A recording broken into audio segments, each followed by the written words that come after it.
Hey guys, welcome back to the channel. This is a story about what if Anbu Naruto was in Pokemon. Before I start, please support for more amazing content and do consider subscribing to my channel and share this video with your friends.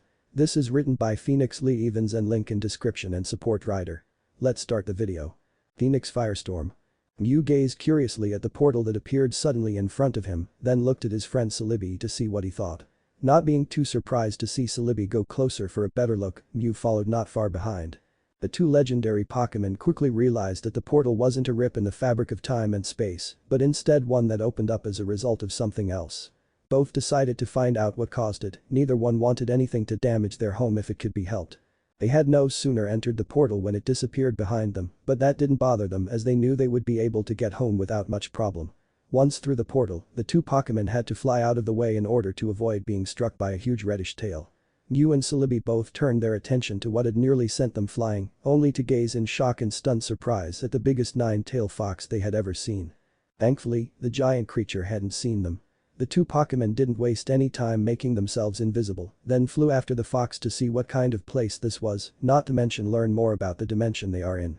It wasn't long until they saw a village coming up in the distance and knew that it was the fox's target. The two Pokémon also recognized the inhabitants, as they had the same type of people back home. Mew looked at Celebi, then flew off to do what he could to help the Shinobi defend their village. Neither Pokémon had what it took to stop the giant fox, although Mewtwo may say and think differently, so focused their attention and power to keep the death rate down as much as they are able. They also used their mental powers to learn as much about the village and rest of this strange world as they could, nor did they have any guilty conscience when it came to clans and etc. knowledge is knowledge to them. It was Celebi who overheard the Yondame's plan to stop the fox and grew alarmed, so much that he told Mew, and together they went to see what they could do to help. One of them still made sure to help the villagers, but this was more important at the moment. It was also kinda funny in that those people the two saved from fatal injuries had no idea what is going on. The Yondame and Sandame Hokage, plus the white-haired toad guy, all jumped in surprise when the two Pokémon appeared in the room. They would have attacked only to find that they couldn't move, but they could still talk. Nor could anyone enter or exit the room, the Pokémon made sure of it. "Who are you, what are you?" Yondame asked warily as he studied the two strange creatures. "I am Mew, the light pink one," answered right into their minds. "I am Celebi, the light green one," did the same as its companion. "We are Pokémon," they said together and laughed at their little stunt. "Pokémon, never heard of them," the toad guy muttered in disbelief. "Neither have I, but I don't think they mean any harm," the elderly Sandame replied. "Mew, Celebi, what are you doing here? Where did you come from?" the Yondame asked curiously. "How did you get here?" The two Pokémon took turns showing the three men the answers to their questions, starting with them playing in their world, then the portal appearing, and so on after that. One or the other kept disappearing outside to go help the defenders for a spell, then came back. Mew turned to the Yondame and asked, "Your plan to stop Monster Nine-Tailed Fox, are you sure it will work?" This surprised them and it showed, the Yondame replied, "It is the only one that I have had time to come up with. I don't want to sacrifice my son, but I can't ask another parent to do what I am unwilling to do. Besides, my son is the only one young enough to survive the ritual.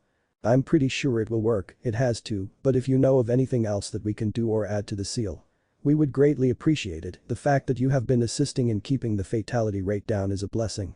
The two Pokémon looked at each other for several moments, discussing options between them, then they mentally got all the information on seals from them, including the one on the child's belly. They flew over to the child and studied the seal, then mentally brought the toad guy over to them so he could learn what they were going to do and ask any questions he had. It didn't take long to make the necessary modifications to the seal with the toad guy committing everything to memory. He would be able to write it all down later and do further studies into it as time allowed. Celebi then asked what is going to happen to the child. "You know that this won't make his life very happy." The Yondame sighed, "I know, but I can't, but hope the village will see him as the hero as I do. Those are among the instructions I gave the other two here with me. If you really want him to be safe and live a happy life, we are willing to take him home with us until the time comes for the child to return. Our dimension has ninja as well, not quite like this dimension but pretty close." Mew replied when he got back from his turn at saving lives. He also showed the three men their world's version of Shinobi. The Yondame hesitated at the offer, as much as he wanted his son to grow up here in Konoha. The father in him also wanted what is best for his son, which is to be safe, happy, well-loved and etc. While this was going on, Celebi left to take his turn at saving lives. "Take the offer, brat," the toad guy said gruffly. "You know as well as I do that Naruto won't be safe here. Not with everyone and their grandma coming after him for one reason or another. This isn't just the villagers to take into consideration, but also the enemies you and Kushina collected over time as well. Besides, they did say there are ninjas where they're from. So Naruto can get his shinobi education from them with whatever scrolls and etc. we send along to help, not to mention all the other things he will learn. The Yondaime glanced at the Sandaime and saw that the old man also agreed. The sun-kissed young man sighed and nodded. He would do what is best for his precious people and his son, maybe by keeping Naruto separated from the village in this life, his son will have a happy life. The Yondaime had already prepared the legal documents that made the 4 people he trusted the most, guardians and responsible for his son, should something happen to him or Kushina. Who will be responsible for my son if he goes with you? The Yondaime asked warily. Mew chuckled and said, human friend of all Pokemon. Mew then started to mentally show Yondaime all the adventures of one Ash Ketchum and his friends, both Pokemon and human alike. The Yondaime smiled faintly and nodded once in satisfaction. He liked this Ash Ketchum and knew the young man would take good care of his son. The Pokemon then released the 3 men from the bind that kept them from moving. There wasn't a lot of time left, so they would have to work fast. The Sandaime and Yondaime got to work on the legal changes that would make Ash Ketchum one of Naruto's guardians and father figure, with Kakashi, Jiraiya, Sandaime and Tsunade still having a part of Naruto's life. The new arrangements meant that Naruto would not be tied to Konoha once he became Genin. He will be able to leave and travel between the 2 dimensions freely. Sarutobi-sama asked curiously, do you mind if we send someone along with Naruto as assistants? It would ease our minds greatly. Celebi chuckled, yes, this Tsunade person can come with us. Do not worry about her not cooperating, we will take care of that when the time comes. We will keep in touch and send reports on how Naruto is doing once a month to you, Toadman, and this Kakashi person, once he checks out is acceptable to us. We will also bring Naruto back for his academy exams and he will stay until these Chunin exams or he is awarded that rank in another way. After that the child must be allowed to return to his adopted home if he wants for however long he needs. No questions asked or protests, his father has handed the child over to us, which means he is no longer Konoha's responsibility except in an extended relationship.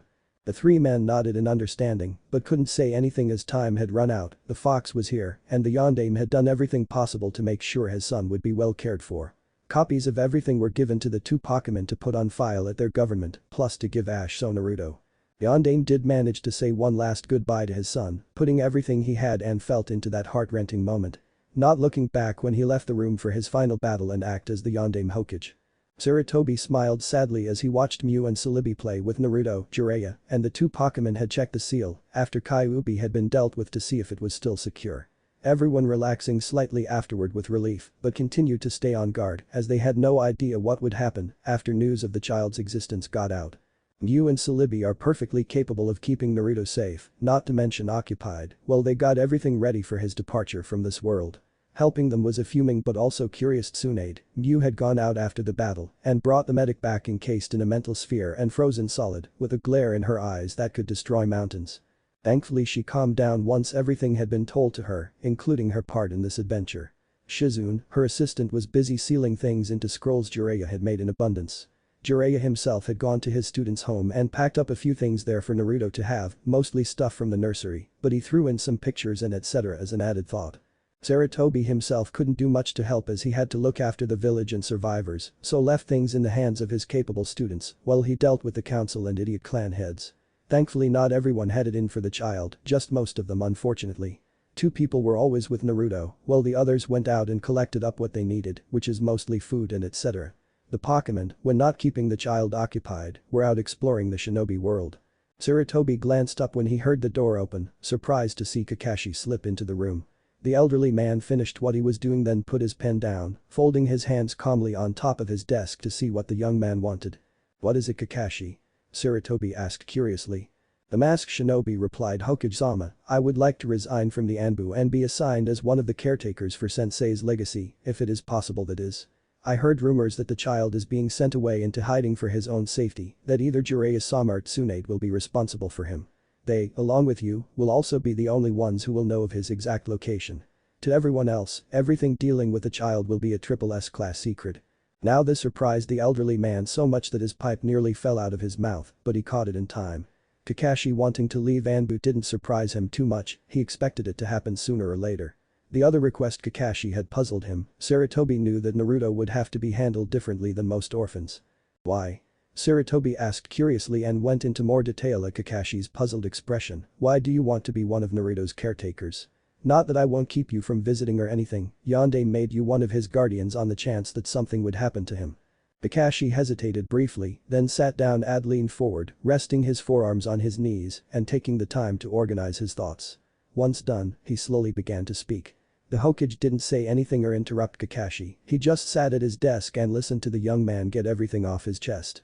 Nor did Sarutobi speak right away, instead he thought over what Kakashi told him for a few moments, then sighed, I need to discuss your request with the others. Please wait outside my office until we come up with an answer. Kakashi nodded and bowed in respect to his leader, then turned to leave the room, closing the door securely behind him. The Hokage waited a few more moments then turned toward the corner and asked thoughtfully, well, what do you think, my little friend? Yu shimmered into sight and floated lazily in the air as he answered, one-eye person, safe, trustworthy. Can come if others agree, do him good this trip will. Sarutobi nodded once then sighed in relief, glad to hear that Kakashi checked out okay. Now he needed to get the opinion of Tsunade as she is the other one who will be in the group. Jiraiya will be staying here in this world and doing what he does best, gathering information. Probably, but I don't want to send too many people away. Just a small easily ignored group, no more than 2 to 3 people max. Tsunade is going to be in charge of this mission, which is what I am going to put it down, as in surrounded by the tightest security we can come up with. Sarutobi muttered determinedly to the pink Pokemon, who agreed with him strangely enough. Tsunade sighed tiredly as she and her assistant headed back to the Hokage Tower after they finished at her family's estate, having packed up whatever they needed for this extended mission as the old man called it. She had packed lots of medical supplies and seedlings to grow her own herbs for medicines, plus all the medical scrolls she could get her bloody hands on, which is quite a lot considering who she is. Shizune also packed food, cooking supplies and various ingredients they would need in case they couldn't get any in the world they are going to. She also loaded up on baby supplies since Shizune wasn't sure they could get what they needed for their charge right away, clothing wasn't as big a deal as formula and other things were. Where do you think we are going, Tsunade-san? Shizune asked curiously. Don't know, don't care as long as it is away from this accursed village. Tsunade replied bitterly. Sarutobi had promised that this task would take her farther than she had ever dreamed of going. Although they had agreed to say that the child accompanying them was being sent to live with distant relatives overseas as the official reason. This way, Naruto will have a story already in place should he ever decide to return. Shizune sighed softly, then spoke somewhat excitedly. I am curious as to what kind of medical knowledge they will have, the chance to learn something new is more than enough incentive to take this mission. Tsunade snorted in amusement, then said, you are correct, Shizune, the chance to learn new medical knowledge and expand on old tried and true methods is something we would be fools to pass up. This is about the only thing the two agreed on, even if they had slightly different opinions on how to go about it. The two medic nins entered the tower and headed up the stairs to Sensei's office, ignoring everyone around them, although they did glance curiously at Kakashi sitting patiently in the waiting room. Tsunade and Shizune also weren't too surprised to see Jiraiya already there, a thick scroll leaning up against his leg. Are the two of you ready to leave? Sarutobi asked curiously. As ready as we will ever be, is there anyone else joining us? Tsunade replied calmly as she checked out the various bags of supplies they packed, plus went over the supplies her former teammate and sensei packed for them. Actually, yes there is if you agree to have him as a part of the team. Sarutobi answered calmly. Depends on who you had in mind. Tsunade answered bluntly, only to have her eyes widen when Sarutobi said who asked to join them. Shizune and her glanced at each other, then Tsunade replied, I'll have no problem with him joining us, heck he would be useful to have around, but don't you need him here? Konoha doesn't really have the shinobi to spare on side trips, even ones as important as this. I can spare one of my ninjas for this, but no more, at least not right away. Kakashi gave me good sound reasons for his request, but I told him the final decision would be up to you as team leader. Sarutobi answered calmly. Tsunade thought for a moment longer, then motioned for Shizune to go get Kakashi and bring him here, planning on questioning him herself before making a final decision. While Tsunade was busy with Kakashi, Sarutobi and Jiraiya got to work organizing the supplies into sealing scrolls to make it easier to transport and find later on. Naruto's things went into one scroll, medical supplies and scrolls went into another. Food and personal effects went into its own scroll, the list went on until everything was done and Tsunade returned with Shizune. He'll do, Tsunade replied bluntly, mark him down as away on a long-term mission sensei. I sent him home to pack everything, and I meant everything since we will be gone 12 or more years, we may be able to request more supplies, but only things we absolutely need or can't do without. Sarutobi nodded to show he understood, then said fine by me, although I would like to get monthly or bi-monthly reports from you if possible. Your summons should be able to reach here from there, correct? Everyone looked at Mew for the answer. Celebi had vanished some time back, probably gone back home to prepare Ash for his task. The pink Pokemon chirped in amusement at baby Naruto, pausing briefly to say yes, your summons contracts will still work, but I would advise using them only in emergencies. The people back home may think that they are a new type of Pokemon and want to capture them, something that won't turn out very well. By the time Mew finished, Kakashi had returned with a thick scroll in his arms. The young man was still wearing his anbu uniform as he never bothered wasting time to change. Kakashi apparently took Tsunade's orders seriously as he had packed everything he owned for this trip. Kakashi paused in front of Sarutobi's desk and carefully set the keys to his place on the surface, asking, could you keep an eye on my place for me please while I am gone, don't try to enter the property as I've got it well trapped. Sarutobi chuckled, of course Kakashi, I'll look after your home while you are away. The same with Tsunade's family estate, not that anyone would enter either place, but one never knows. Kakashi shifted the scroll in his arms slightly and nodded, stepping back to join the others. The backpack on his back only held a change of clothes and other necessities, while the scroll contained everything else he owned and inherited from his father. Shizune went over and picked up Naruto, getting the baby ready for the trip. Something that didn't take too long to do. Once done, she looked at Tsunade and Kakashi uncertainly. Tsunade held one massive scroll that contained everything else they packed and sealed away to make traveling easier. The three ninja glanced around the room uneasily, then decided there wasn't anything more they could do now. Tsunade nodded to Mew, letting him know that they were ready to leave. The group said their goodbyes to Sarutobi and Jiraiya, disappearing seconds later and not to be seen until 12 or so years had passed by. Jiraiya himself only stayed in the village long enough to see the council's reaction to Naruto being sent away, then left for his own travels through the elemental countries. Sarutobi had a pleased and very satisfied expression on his face as he relaxed in his chair, puffing away on his pipe. The only thought in his mind was chew on this you bloody arrogant closed-minded council members, Naruto is well out of your reach and control now. You will never be able to lay a finger on him, we made sure of it. Satoshi stood beside Slowking on Shimuti Island in the Orange Islands, thinking over everything that Celebi had shown him mentally, and Slowking explained when he didn't completely understand something. In the end, the 25-year-old Pokemon master agreed to the task asked of him, even though he wasn't quite ready to settle down yet. Satoshi had made plans to settle in his hometown of Pallet Town. He even bought a good-sized piece of land several years ago that had the ocean on one side and forest on the other. Not to mention open fields on another with a great view of the road going onto and out of town on the last side. He could see who was coming and going whenever he was at home. Since then, Satoshi had been slowly building his home every visit back to Pallet Town he made. Finally being able to move into the place last year, thankfully his mother looked after the place for him whenever he had to leave for some reason or another. His friend Tracy and Prof. Oak took care of the land in his absence as well, which took another problem off his mind. After all, 100 acres doesn't look after itself, no matter what people think. Satoshi paused in his thoughts, the house wasn't completely furnished yet.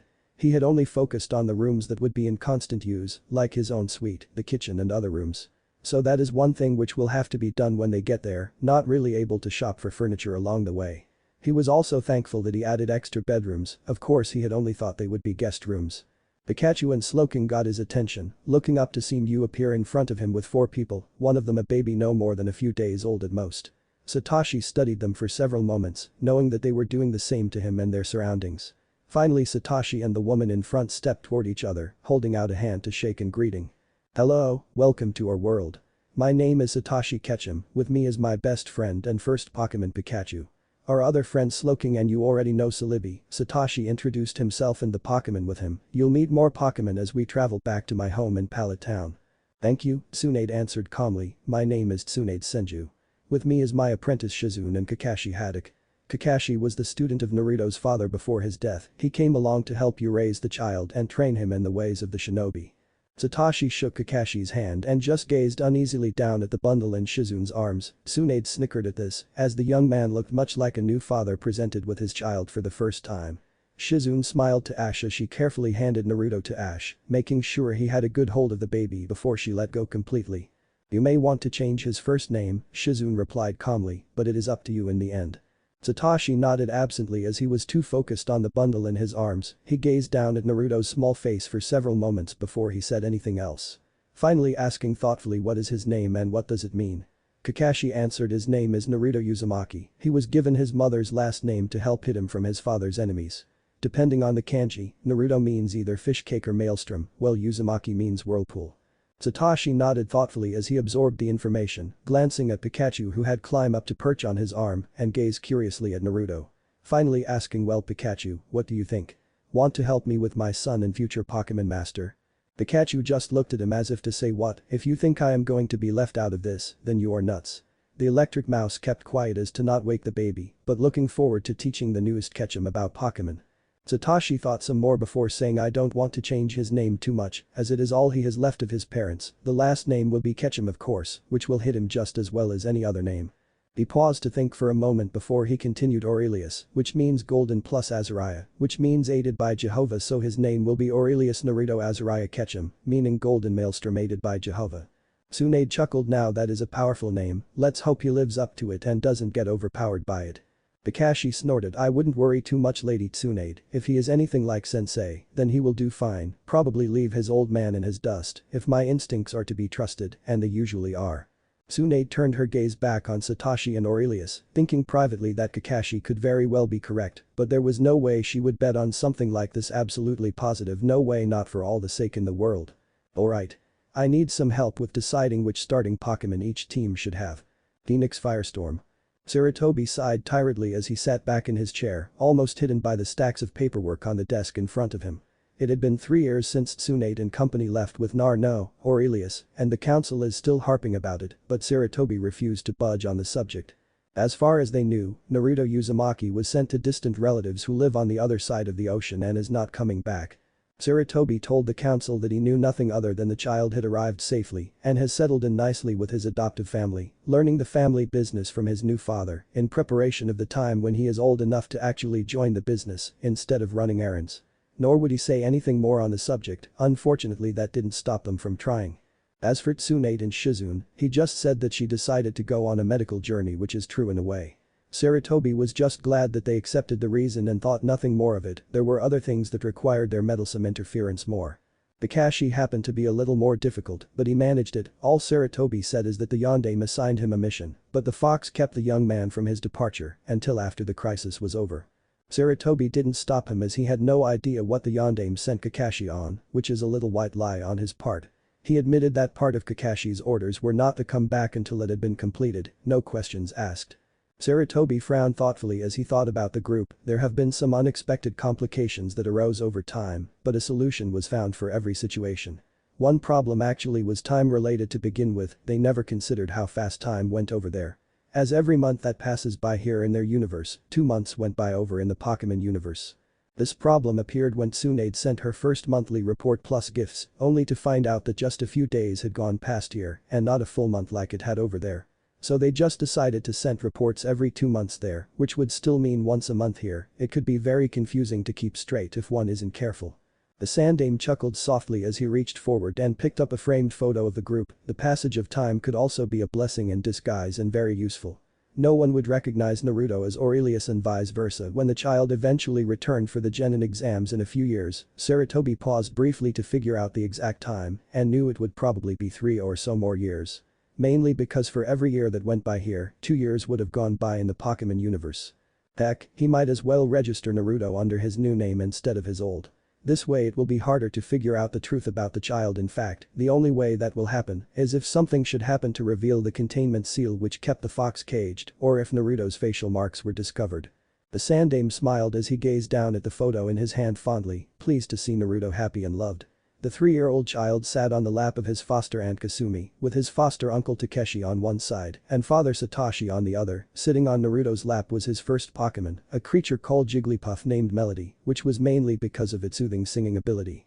Nor was Melody the only Pokemon in the picture, another creature called Pikachu was perched on Satoshi's shoulder and a bat-like creature called Krabit perched on Takeshi's shoulder. Balanced on Naruto's head was bluish creature called Azrael, this Pokemon belonged to Kasumi and looked rather cute. Sarutobi was glad to be included in the child's life through photos and letters, sometimes he would be able to send little gifts and letters back with one of the summons, who brought the monthly reports, not always though. If anyone wondered why he was doing this, he just said that the son of an old friend of his just recently had a son and he was chosen as honorary grandfather to the child.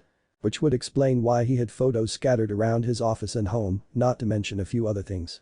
If Sarutobi remembered correctly, Satoshi got the Pokemon for Or back when the child had only been in that universe a few months to help deal with the nightmares Or got quite often. Except back then the Pokemon was in its baby form and called Igglybuff. The elderly man chuckled as he remembered another reason why Satoshi got the Pokemon. Igglybuff was much like a soft rubber bouncy ball, so would be a great toy playmate for Or as well. From his understanding, Melody had only recently become a Jigglypuff. Nor was Melody the only Pokemon Naruto had, as he received a new one or two every year for either birthday or Christmas. Even then, Melody continued to be his best friend and confidant. The elderly man put the photo back down on his desk and picked up another. This one only had Orurelius in it with all his Pokemon friends to date. It was also his newest photo of the child. Naruto was 5-year-old in this picture and looked so much like his birth father that it wasn't even funny. Somehow they had managed to either get rid of or completely hid the whisker marks on his cheeks, which was a feat in itself. Naruto's sunny blonde hair was mostly covered by a smaller version of the cap Satoshi wore. He looked like a cross between Satoshi and Yondaime in fact. The clothes style came from Satoshi and the physical appearance from Yondaime, although Sarutobi suspected that the child's fashion sense will do a drastic change once he got here and started to live as a shinobi. The Sandaime wasn't even sure if that is all the changes Naruto went through or not. He won't be able to find out more until Naruto Orurelius came back or he was allowed to visit his adopted grandson. The reports Tsunade and Shizune sent only told the facts, nothing more. The elderly man turned his attention to the Pokemon crowded around Naruto and began to mentally name each one in the photo, using it as a way to keep his memory sharp. As usual, Melody was on Naruto's lap, the other Pokemon almost hiding the child from sight. There were even 3 on his shoulders and head. If he remembered correctly, the one on Naruto's head was a Pichu and a child of Satoshi's Pikachu. On Naruto's right shoulder perched a Pokemon called an Oddish. There were actually 2 Pokemon over the left shoulder. Sarutobi assumed that one was too big to actually perch on the child's shoulder and just rested its head on it instead. The other Pokemon was perched on the head of the first Pokemon though. This one was a water Pokemon called Dratini, while the other was a small bird type called Swablu. This little blue Pokemon looked much like the blue birds that they had here. Standing beside Naruto was a rather vicious-looking creature that looked mighty protective of the child, not something he would want to get mad at him. At least, judging by the way one arm was wrapped around Naruto's back and the glare in its eyes. He vaguely remembered that it was something called a Sneasel, definitely not something that he would want to mess with on a dark night. The other Pokemon sitting around the child were 2 Growlithe, 2 Houndour, 2 Pochina, 2 Electric, 2 Vulpix and 2 Eevees. Sarutobi knew that this wasn't all of Naruto's Pokemon friends, just the ones that he had at the time this photo was taken. Sarutobi also made sure to keep any photos that had either Kakashi or Tsunade or Shizune in them hidden out of sight in case someone who shouldn't got nosy. Kakashi was actually okay to be seen. Sarutobi could easily explain it away as friends of the One-Eye Ninja. It would be the same for his former student and her apprentice, though he would have to come up with another explanation for any photos with the 2 females in them. Just then a familiar pink Pokemon appeared in the office, hovering over his desk and almost startling the elderly man. Mew laughed in amusement at his reaction, but quickly calmed down and lowered a somewhat large parcel down to land lightly on his lap, getting Sarutobi's interest as he wasn't expecting anything from the group just yet. "What is this, my friend?" Sarutobi asked curiously. "Gift from Or to Grandpa Saru," Mew replied mischievously. "The child wanted to send you some friends to keep you company and make your job more enjoyable." Wondering what Naruto could have sent him, Sarutobi carefully removed the packaging so as to not damage the contents. Frowning when he saw 4 round red and white metallic balls, plus 3 thick books. Also included was a package of other smaller containers, each one had a label which told what was inside. Sarutobi picked up the books to read the titles, raising an eyebrow at what they were. How to care for your abracadabra lachism starting from the egg and up through the stages. How to care for your Mankey Primup starting from the egg and up through the stages. How to grow and care for your berry plants plus their many uses. Mew explained Orurelius sent you 2 Abras and Mankeys that he caught with Satoshi's help, then trained them for a year so they would know how to best help his grandpa Saru, of course, or had the help of Uncle Kakashi and Aunt Tsunade and Aunt Shizune. One of the balls floated up into the air and hovered in front of Sarutobi. He watched as the raised circle in the middle was mentally pushed down by Mew.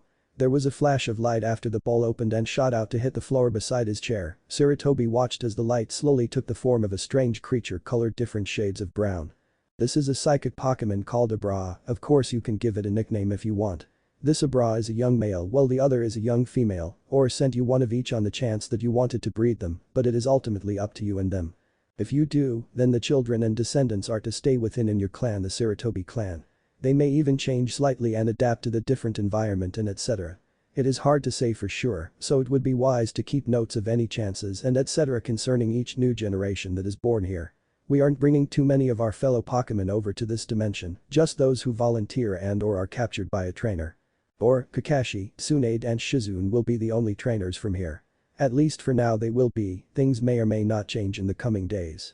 The rule also applies to the two monkeys as well, although those were chosen because of the monkey summons your clan holds, Mew explained as he let the other Pokémon out of their balls, sending the balls to one of the empty drawers in Saratobi's desk.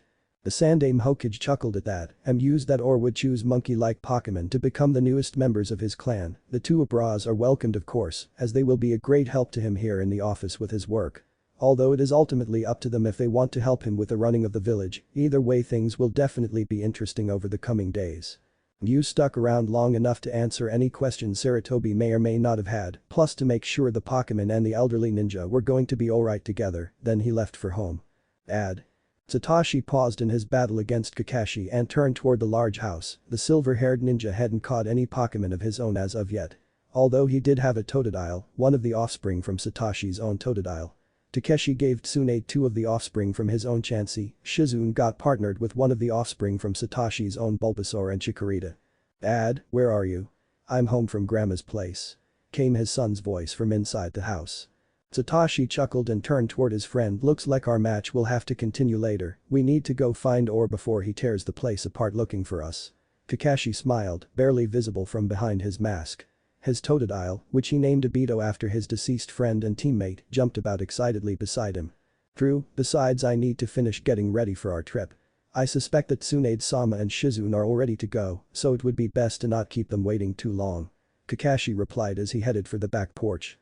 The group hadn't done much the first 5 years that they were here, except get used to their new environment and home. They also took their time returning to Pallet Town, as Satoshi had to introduce them to the different species of Pokémon.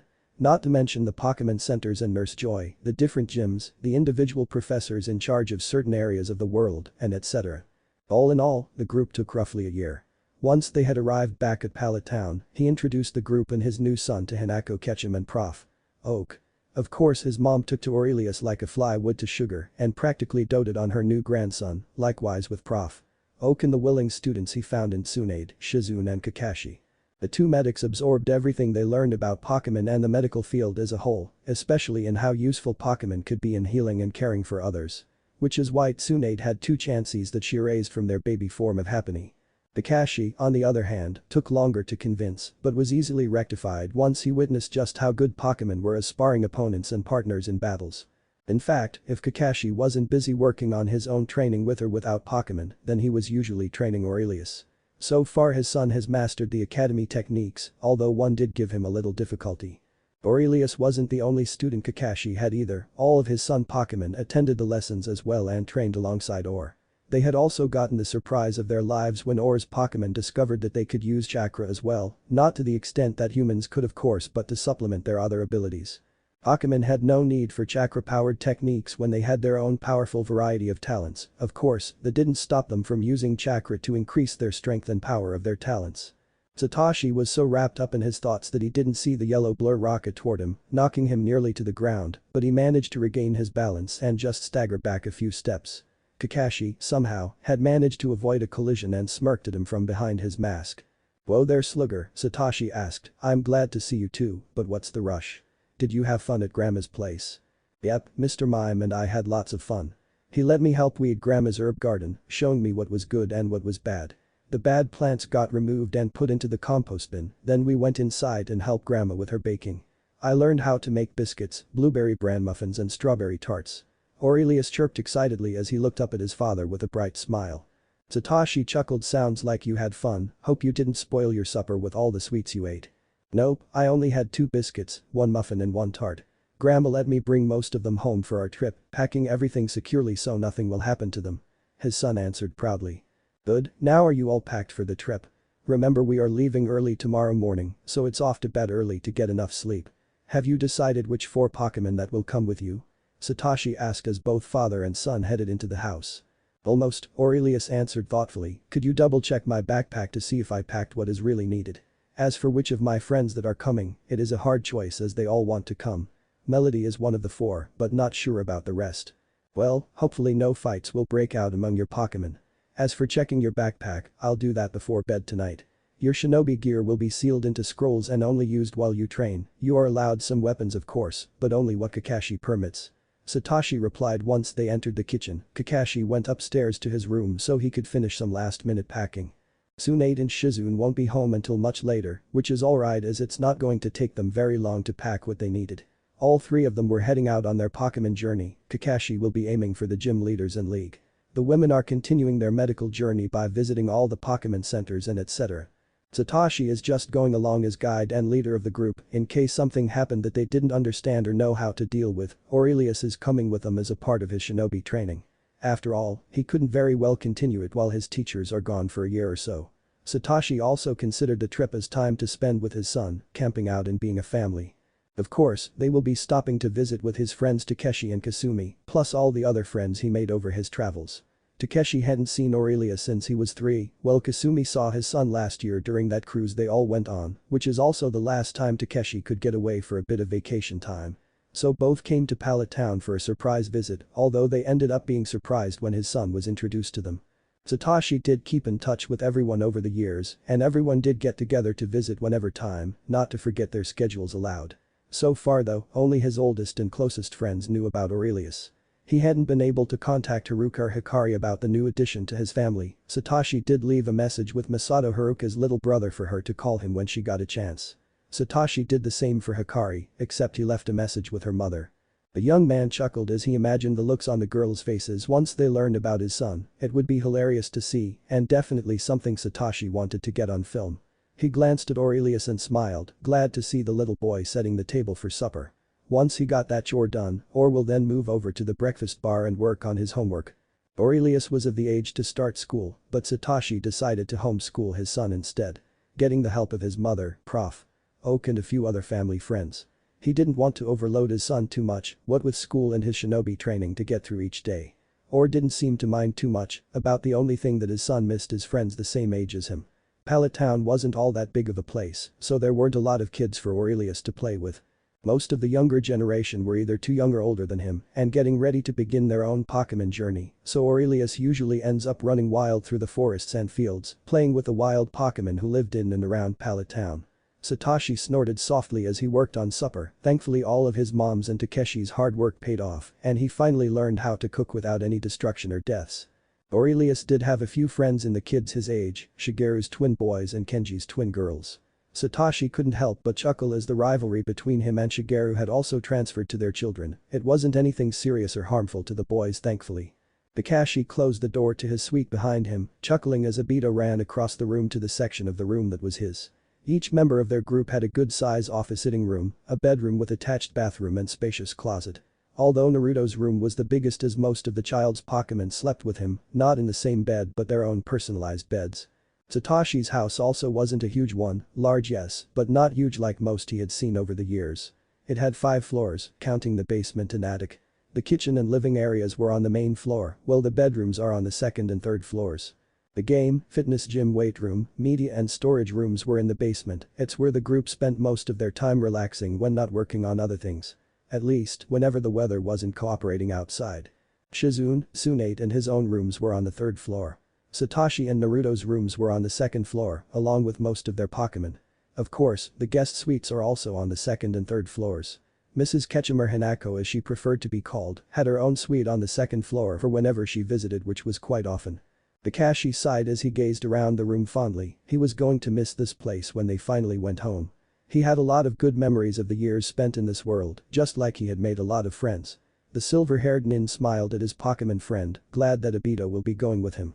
Satoshi wasn't exactly correct in that Kakashi didn't have many Pokémon. He did have a few others, but most couldn't go with him everywhere like Obito could. Kakashi walked slowly over to the large fish tank that took up almost the whole wall, reaching out to feed the few fish Pokémon he had. The tank contained at least 4 Magikarp and 4 Goldeen that he raised from eggs. Kakashi didn't do much training with them, although he did use a Pokeball to take each one out to the lake and battle against the other water Pokémon there. He mostly enjoyed their beauty, strength and determination. Kakashi did plan on taking one of each with him on his own journey starting tomorrow morning, which ones he has yet to decide on. Kakashi took special care with the Magikarp as the fish Pokemon technically weren't that strong to begin with, not like their second stage Gyarados. Of course, he spent almost as much time with the Goldeen as well. Especially one that he named Rin, in honor of his other teammate. This Goldeen was slightly different from other Goldeens, even Satoshi and Prof. Oak agreed, but neither could place what was so different. The one-eyed Nin finished with his fish Pokemon, making note that the tank needed to be cleaned out and fresh water put in sometime soon. He put the food away in its place, then turned around when he heard Obito coming with his other two Pokemon. Raijin, a Pichuan brother to Orurelius's Barak. With a little mouse-type Pokemon came Akshaj, his EV and future Jolteon. Obito brought up the rear and almost tripped over his feet several times as he danced, but the water Pokemon managed to regain his balance again before he actually hit the floor. Kakashi chuckled as he knelt on the floor and greeted his little friends warmly. Raijin immediately scampered up his body to perch on the top of Kakashi's head. Looking quite comfortable amid the silvery strands of hair sticking up everywhere, it was Raijin's favorite place, and the same for his brother Barak with Orurelius's head. Kakashi willingly lavished attention on Akshaj and Obito, both of whom took over his lap. The four of them stayed like this for the next several moments and just enjoyed each other's company. Kakashi hoped to get some more training in after supper, but with Akshaj instead of Obito. His two Pokemon had been taking turns in looking after Raijin, mainly because the Pichu was still a bit too young for any long periods of training, plus couldn't really be left alone while the others were gone. Although Kakashi would sometimes leave Raijin with Barak when he wanted to work on the teamwork of his Pokemon, he didn't have to worry as Raijin would be under the watchful eyes of Melody and Orurelius's other Pokemon. Kakashi replied, "Well kids, are you all ready for our little adventure?" Both Obito and Akshaj nodded their heads excitedly, eyes sparkling with anticipation and determination.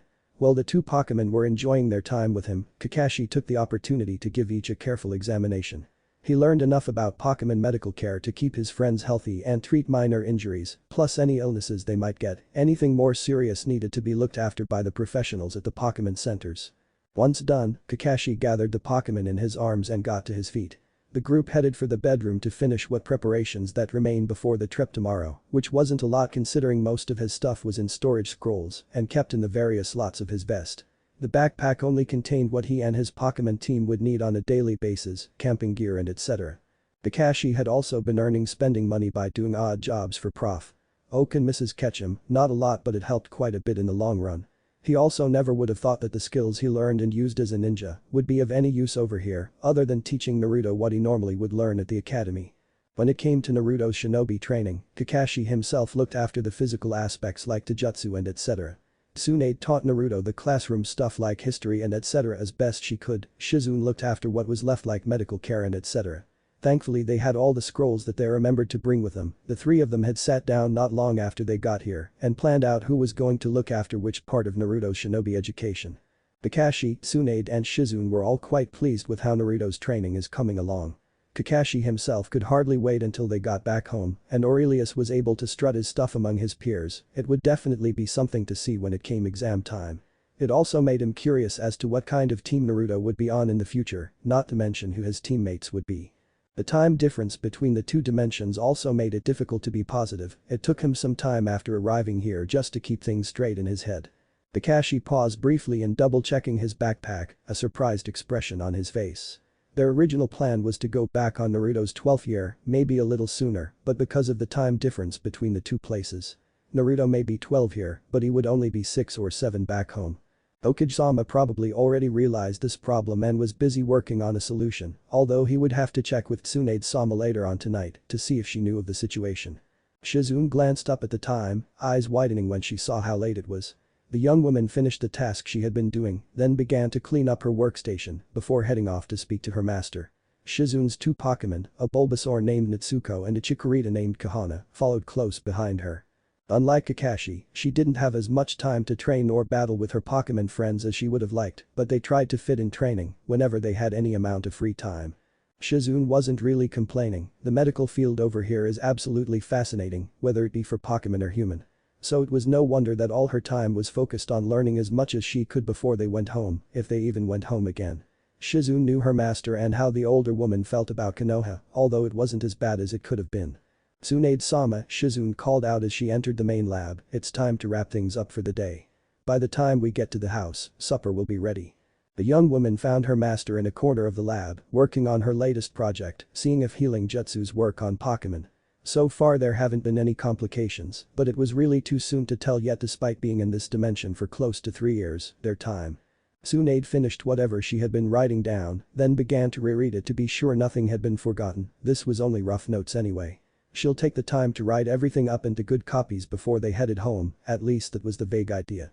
The master medic's Pokemon, two happily named Lin and Kara, began to pack everything up. Most of Tsunade's work was already packed away into storage scrolls and carefully labeled, this way she will know what is in each one and won't have to go digging. Tsunade glanced over at her apprentice with a surprised expression on her face, speaking after a few moments. Really, it's that time already. The day went by awfully fast, it seems that we just got here. She carefully stretched then stood up, gathering up all the scrolls and books to put in her bag. Once done, both women and their Pokemon left the lab, only pausing long enough to lock up behind them and say good night to Prof. Oak. Nor did they hurry down the paths toward home either, but took their time in order to enjoy the beautiful weather. So are you packed for tomorrow? Tsunade suddenly asked. We won't have a lot of time once morning comes. Just about, I only need to do a few last-minute things tonight before bed. Mostly pack up enough food to last several days, Shizune replied, although we will have to do a final check of everything either tonight or first thing tomorrow morning when we get up. I've been playing with the idea of battling some of the gyms as well, but I'll have to see how time goes. I may be too busy with my work and studies to challenge any of the gyms. Although I'm sure there will be plenty of battles with either people or Pokemon as the journey goes. What about you, Tsunade-sama? What are you hoping to get out of this trip? This made the older woman think for a moment, then she slowly answered, I'm not sure, other than the usual, that is. Learning and creating new medical techniques, some drinking and mild gambling, learn as much about Pokemon as time allows, and possibly add more members to my own Pokemon team. None of that surprised her apprentice any, although Tsunade's drinking and gambling hadn't been as bad as it was before this mission. What Shizune heard next surprised her enough to stop and look at her teacher, a shocked expression on her face. I'm also seriously thinking about taking on another apprentice, but only if I find one that suits. You won't be my apprentice forever, Shizune, you've already made great strides in learning everything I have to teach. My new apprentice will be learning to be a medic nin for this world. I want to give something useful to this world as thanks, and what's better than a new kind of medical specialist? Besides, you will be coming back with us if we ever do go back. Unless, of course, things are a little more serious between you and Satoshi. Tsunade teased. Tsunade-sama, Shizune flushed bright red, we are just very good friends, nothing more. Tsuri, tell me something more believable, Shizune. Tsunade drawled out. Well, what about you and the professor? Shizune snapped out, only to snicker when her teacher flushed and stuttered in an attempt to think up with a comeback. Tsunade eventually gave up and walked off in a huff, but the effect was somewhat ruined by her very red face. This was also one of the biggest reasons why they may not go back to stay, both of them found someone to care for. Whether or not it became something more serious is hard to say, all that they could do is wait and see what the future brings them. Satoshi glanced at the time as he put the final touches on supper, then checked on Desert before he turned to his son. Orurelius had finished his homework some time ago and was now in the living room playing with his Pokemon a bit. Supper's ready. I need you to go wash up and tell Kakashi, Tsunade and Shizune will be home soon as well. Satoshi called out. Nor did he have long to wait as Orurelius hollered back, okay dad. Moments later, a small yellow blur shot out of the living room with various Pokemon in close pursuit. Satoshi chuckled in amusement as he listened to the stampede gradually become fainter as Or and crew went up the stairs to the 3rd floor. The young man was about to double-check and see if anything had been forgotten when he heard the front door open, so headed over to the kitchen doorway to see who it was. Smiling when he saw the last 2 members of this little family arriving home, Satoshi waited until they had unrigged before he greeted them. Great timing, you two, Satoshi called out, supper is ready, so go wash up. Tsunade glanced down the hall and smiled, her mouth already watering from the wonderful smells coming from the kitchen.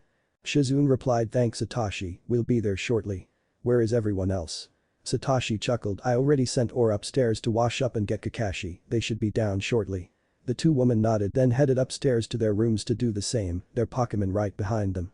Satoshi mentally counted down in his head, then burst into laughter when moments later a loud Aunt Tsunade, Aunt Shizune, filled the air and echoed down to the kitchen.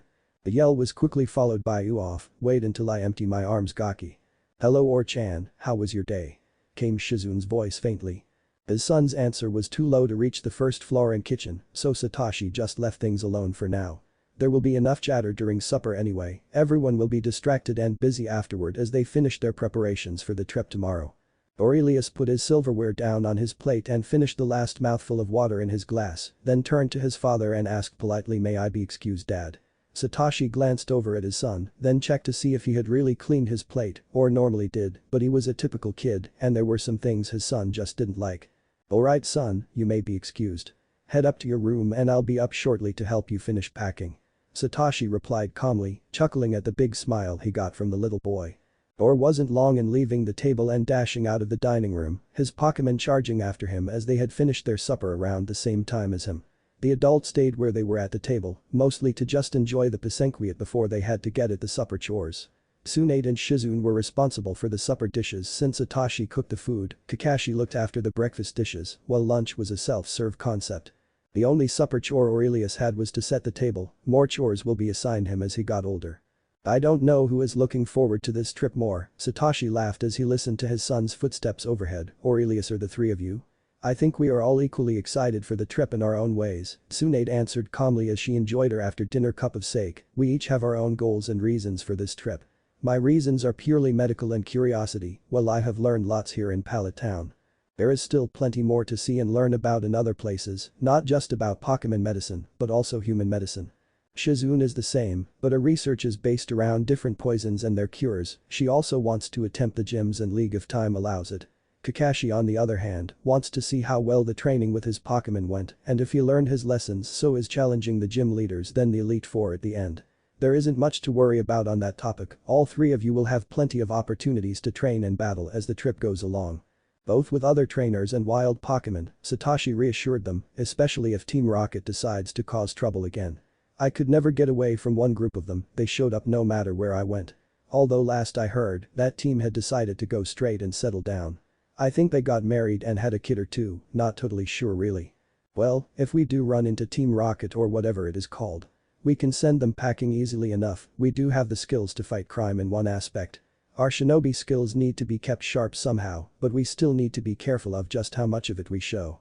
This world has ninja yes, but not ninjas that know anything about chakra and etc.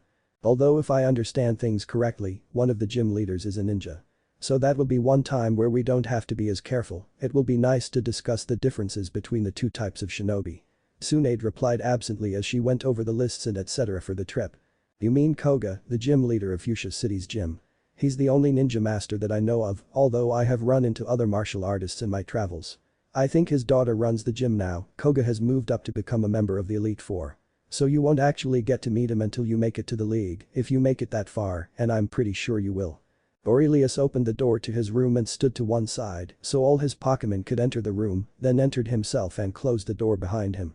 Heading to the bedroom where all his Pokemon friends were waiting for him, the little boy chuckled softly to himself. People may think he had a lot of Pokemon, but he really didn't, there were about 15 to 20 in all, as some were duplicates.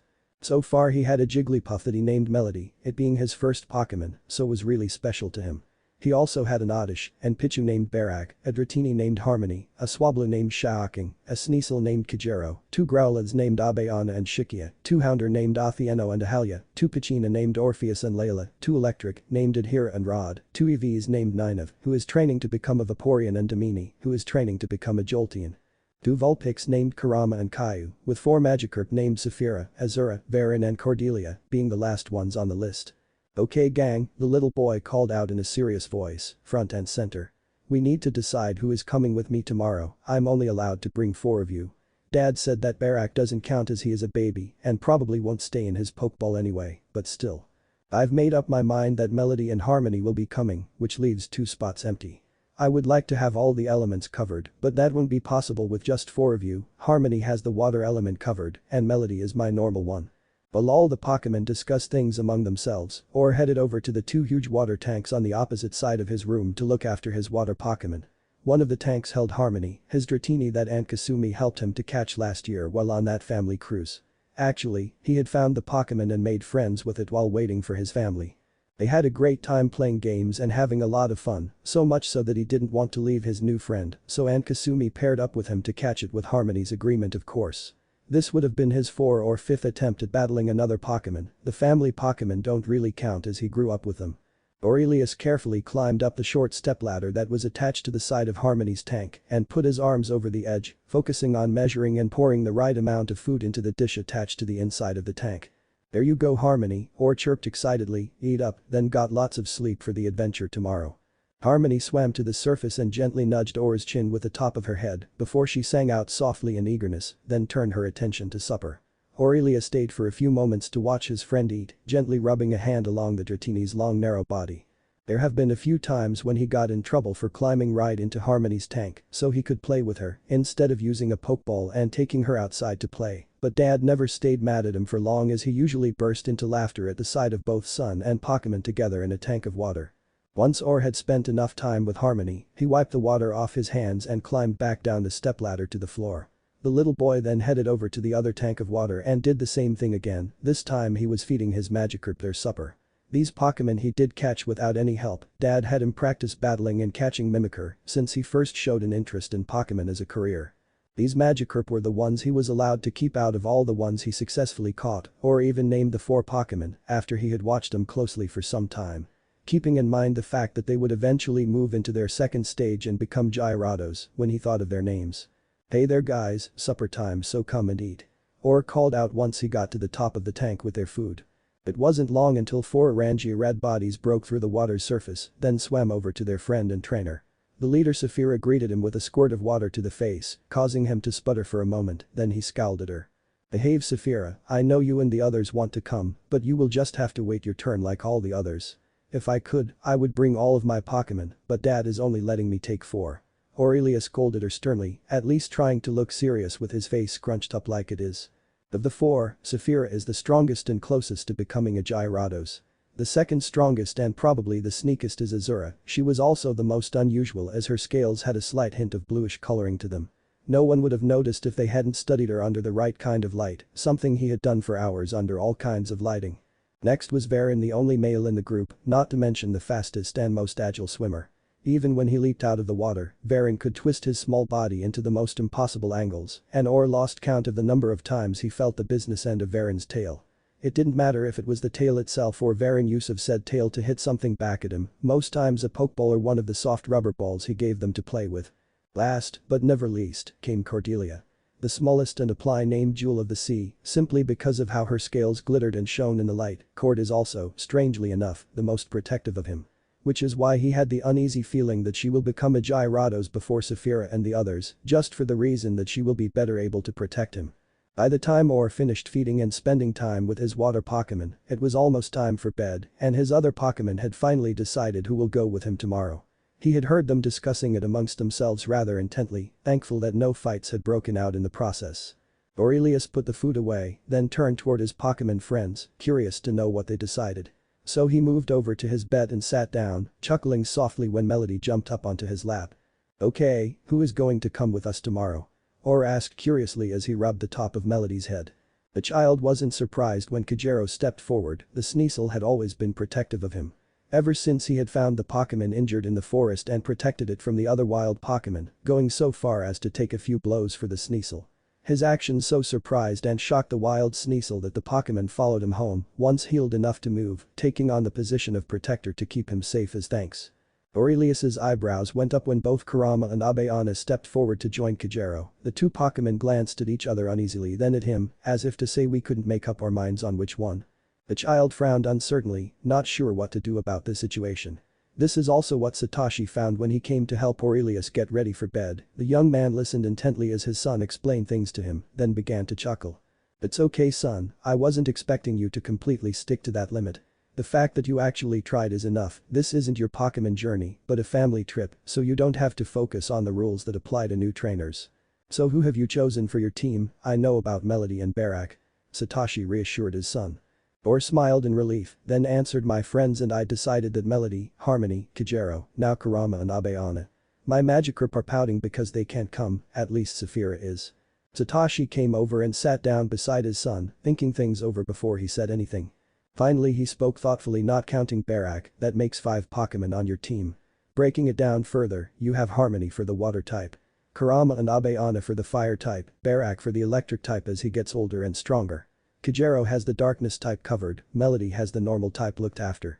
You don't have any psychic Pokemon yet, the same for the other types. I will let you bring Shioking, 2 of your Magikarp and your Oddish. This will give you a good selection to battle with, just remember you'll have to switch them out with every Pokemon you catch clear." Or grinned as he nodded, then scampered off to the connected bathroom to brush his teeth and etc. Satoshi checked out his son's bag while Or was busy getting ready for bed. He had already packed up Orurelius's schoolwork that the child will learn over the duration of the trip and sealed into a storage scroll. All of the child's Pokemon had gotten ready for bed as well and were heading for their individual beds, scattered about the room. Each one had a homemade blanket that were resistant to the rough handling that they would put it through, meaning that it was also immune to the elements. The color of the blankets varied as well with each Pokemon, red for fire, sapphire blue for water, pale blue for sky air, chocolate brown for earth and emerald green for plant etc. The only ones who actually slept with Or are Melody, Kajero and Barak. Satoshi glanced up when he heard the bathroom door open and saw Orurelius come out already into green pajamas with toads playing leapfrog over slugs and being chased by a fox scattered over them, a nightcap in the shape of a crouching Pallet sat on his son's head. Or ran over to his bed and climbed on, scooting on his knees toward the headboard and slid under the blankets until all that could be seen was an unruly mop of bright yellow spikes. Or pulled the covers down just enough to reveal his face and big grin. Kajero and Melody also joined him under the covers. One on each side with Barak curled up on the pillows, all of the Pokemon looked ready to visit the Sandman. Looks like you did a good job with the packing Or, I only spotted a few things that were missed or out of place. What you missed can easily be collected up tomorrow when you get up, Satoshi replied in a pleased voice, you even packed enough clothes too. 2 outfits for everyday wear counting the outfit that you will be wearing tomorrow, 1 outfit for good, 1 outfit for sleepwear, 2 swimsuits and necessary gear, enough underwear and socks to do, suitable footwear and outerwear. We don't have to worry about winterwear just yet as I have no idea where we will be when the colder weather hits. I'll also help you pack up your poke gear tomorrow after breakfast, so that is one less thing for you to worry about. I've got enough schoolwork prepared and packed to last you several months, so you will be kept quite busy for a good part of the day between your Shinobi lessons and classes. Satoshi chuckled at his son's groan of "Dod" and pouted at the thought of school. Don't worry, he reassured the child, we will probably take the first week off when we head out tomorrow. Give us a chance to get used to the traveling and etc. I'll need to discuss things more with the others to be sure though. So don't get too comfortable with your break. I do know that Kakashi isn't going to let up on your Shinobi training just because we are on the move. Orurelius winced at that, as much as he enjoys spending time with Uncle Kashi. The one-eyed, silver-haired Shinobi can and is a stern taskmaster when needed. Satoshi came over to the bed and made sure his son was tucked in for the night, then kissed him good night on the forehead, ruffling his spiky blonde hair fondly. Good night son, Satoshi said softly, dream well. Night dad, Orurelius replied with a yawn, don't worry, I will. Satoshi turned off the lights as he left the room, shutting the door behind him. Once out of Or's bedroom, he could hear Melody singing softly until everyone had fallen asleep. The Jigglypuff had worked hard on her vocal skills, practicing her singing so that it would only affect those who were her targets. So now she could safely sing Or to sleep and not have to worry about affecting everyone around her, though she can still use her singing on anyone else within reach if need be. Tsunade turned slightly in her seat at the dining table when she heard Satoshi come down the stairs. Kakashi had gone to help Shizune in the kitchen while she focused on dreaded paperwork. It was almost time to send another report to her old sensei. She had been keeping scrolls of notes anyway, so it won't take too long to put it together. The brat safely in the Sandman's arms? The older woman asked gruffly. Satoshi answered calmly yes, both Or and his Pokemon are sound asleep. I honestly have no idea where the kid gets all his energy from, Kakashi works him almost into exhaustion, plus he runs wild over he property with his Pokemon. Tsunade snorted probably something he inherited from his birth parents, I didn't know them very well, although I have met them. Jiraiya and I were witnesses to their wedding, my old teammate became a father figure to his student as Brat Sr. was an orphan too. His mother, from my understanding, was a tomboy and hellion of all hellions. A refugee from another country that was attacked and their military forces wiped out, she was one of the few survivors who managed to get away. Making it to Konoha, settled down and the rest, you could say, is history. Really? Satoshi asked curiously, when do you think it will be safe enough to tell Orurelius about his birth parents? He knows that he is adopted already, and I am a very distant relative, at least that is the story that we are using. Tsunade chuckled Satoshi, in the short time that I've known you I wouldn't at all be surprised if your family and the brats is related for real. Maybe not through your mother's side, but there is still your father's side. Satoshi frowned thoughtfully at that then said mom would be the one to ask about my dad as I've never met the guy, nor do I know a lot about him either.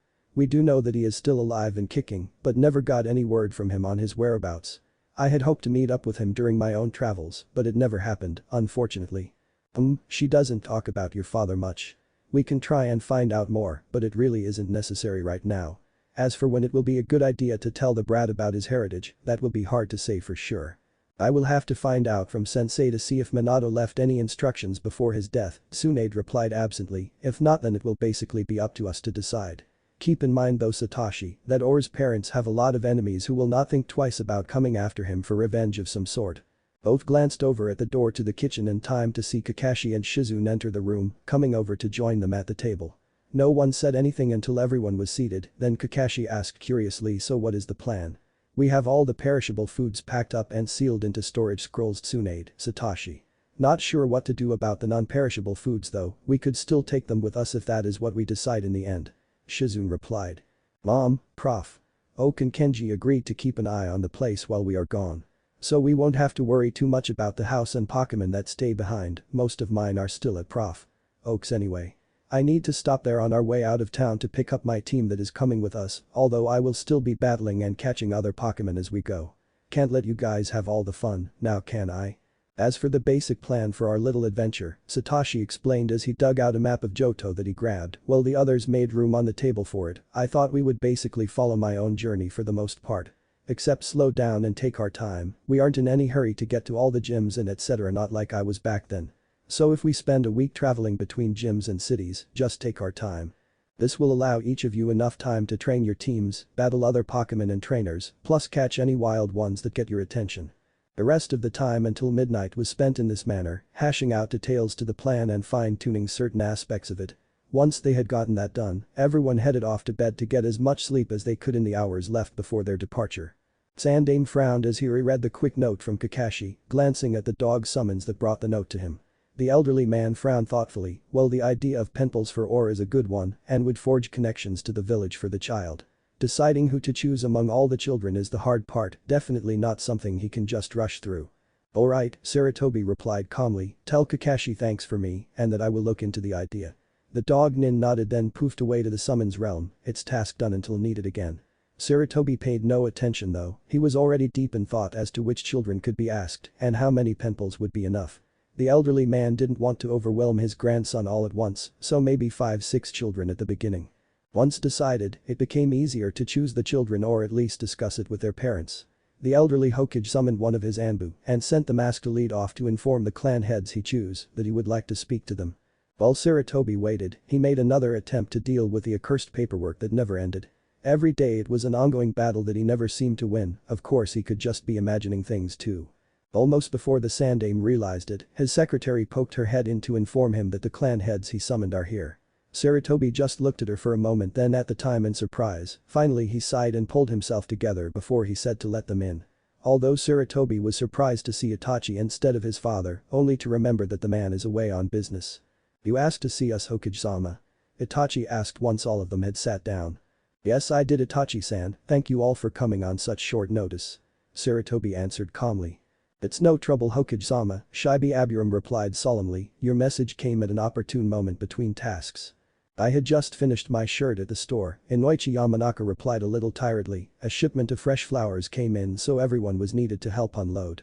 Taoza Akimichi chuckled, I was doing inventory at the restaurant and had just finished when your summons came, good thing it arrived after the lunch rush or I would have been late. Shikaku just yawned and slouched further down in his chair, eyes half closed as he tried to get comfortable. Any excuse to get away from that troublesome woman is welcomed in my book. He drawled out as his friends and teammates chuckled. Sumen Yazuka snorted, you think everything is troublesome Shikaku. What did you summon us for Hokage-sama? Hiashi Hyuga asked calmly, face blank and emotionless. Ah yes, Sarutobi answered as he sat back in his chair, the reason I asked you all here is rather simple and a personal one to me. For some time I have been in communication with a guardian of a deceased friend, although the child himself sometimes adds a little something to any reports I get. I have been giving what assistance I can via the letters and etc. since the child was born here originally, it's not easy, but we've managed to make it work. Sarutobi paused to light his pipe and take a few puffs before he continued, eyeing each of them calmly as they wonder what this is leading to. It is because the child was born here and from Shinobi background that his guardian came up with the idea of penpals for his adopted son, turning to me for help in finding appropriate children. You summoned us here to get permission from the clan heads to allow their children to become the child's penpals. The 8-year-old Itachi replied in a monotone. Correct Itachi, I thought of the clan heads first since I don't want to overwhelm the child at first. At least with Shinobi children, he will be more comfortable and have some common ground to meet on. Sarutobi replied. I do not have any problem with my son being the child's penpal, it will broaden his horizons more, Chaozu replied with some interest in his voice. It is troublesome, but I agree with Chaozu, although it would be nice to know more about your deceased friend's son. Shikaku muttered absently. The others all agreed with the lazy Jounin, turning their attention back to their leader. Sarutobi also noticed that more than one of the men eyed the creatures also in the office with him, but said nothing as he wanted to see how long it would take before one or all gave in and asked about them. Sarutobi-san. One of the Abra's mental voice reached him. Yes Toshiro, what is it? Sarutobi replied with no change in his posture or expression. The young man on the end, Itachi-san. He needs help, his mental aura is dark, very very dark. The light within him is slowly going out. Toshiro answered worriedly, anxiousness coloring his mental voice. I have noticed it as well my little friends, but haven't been able to do much to help as I would like. He is being forced to grow up too fast by his family and clan, geniuses and prodigies never have it easy nor survive to live a full happy life. Sarutobi sighed, regret and frustration coloring his mental voice. Ashiro and his partner mate discussed the situation with the two Mankeys to see if they could come up with an answer. Sarutobi focused his attention back on his guests while they had their mental conversation. Sandame replied I only have his adopted information here, all the child's original information was destroyed in the Kyuubi attack. Besides, his guardian changed the child's name and everything to give him a fresh start. The clan heads all nodded at that, more than lives were lost during that time 3 years ago. Konoha survived, but they still had a long way to go before they had fully recovered from that disaster. They were still finding bits and pieces of things that had been either destroyed, lost or scattered. Sarutobi leaned forward and handed the closest clan head a surprisingly thin folder, showing just how much information there was on the child. Afterward he just sat back and watched as they took turns with the file, enjoying his pipe as he waited. Orurelius Naruto Azariah Ketchum, Inoichi read out loud unusual name for a kid. Wonder why his guardian chose those particular names and where he got them. About the only one I'm familiar with is Naruto which means fish cake, if I am correct in my guess. It also means maelstrom in kanji, Shikaku spoke up lazily, I'm assuming that is the meaning his guardian chose when he decided on the name. You're correct Shikaku-san, Sarutobi replied in amusement, altogether the child's name reads like this. Golden, Maelstrom, aided by Jehovah, Ketchum. The elderly man had to clamp down hard on the stem of his pipe in order to keep his laughter contained, their reactions to Or's name were priceless, and he sorely regretted not being able to get in on film. Inoichi, Chaozu and Shikaku all had expressions of amusement on their faces among others. Hiashi's normally blank mask cracked enough to show how impressed he was, Sarutobi wasn't quite sure what to make of the gleam in Itachi's eyes though.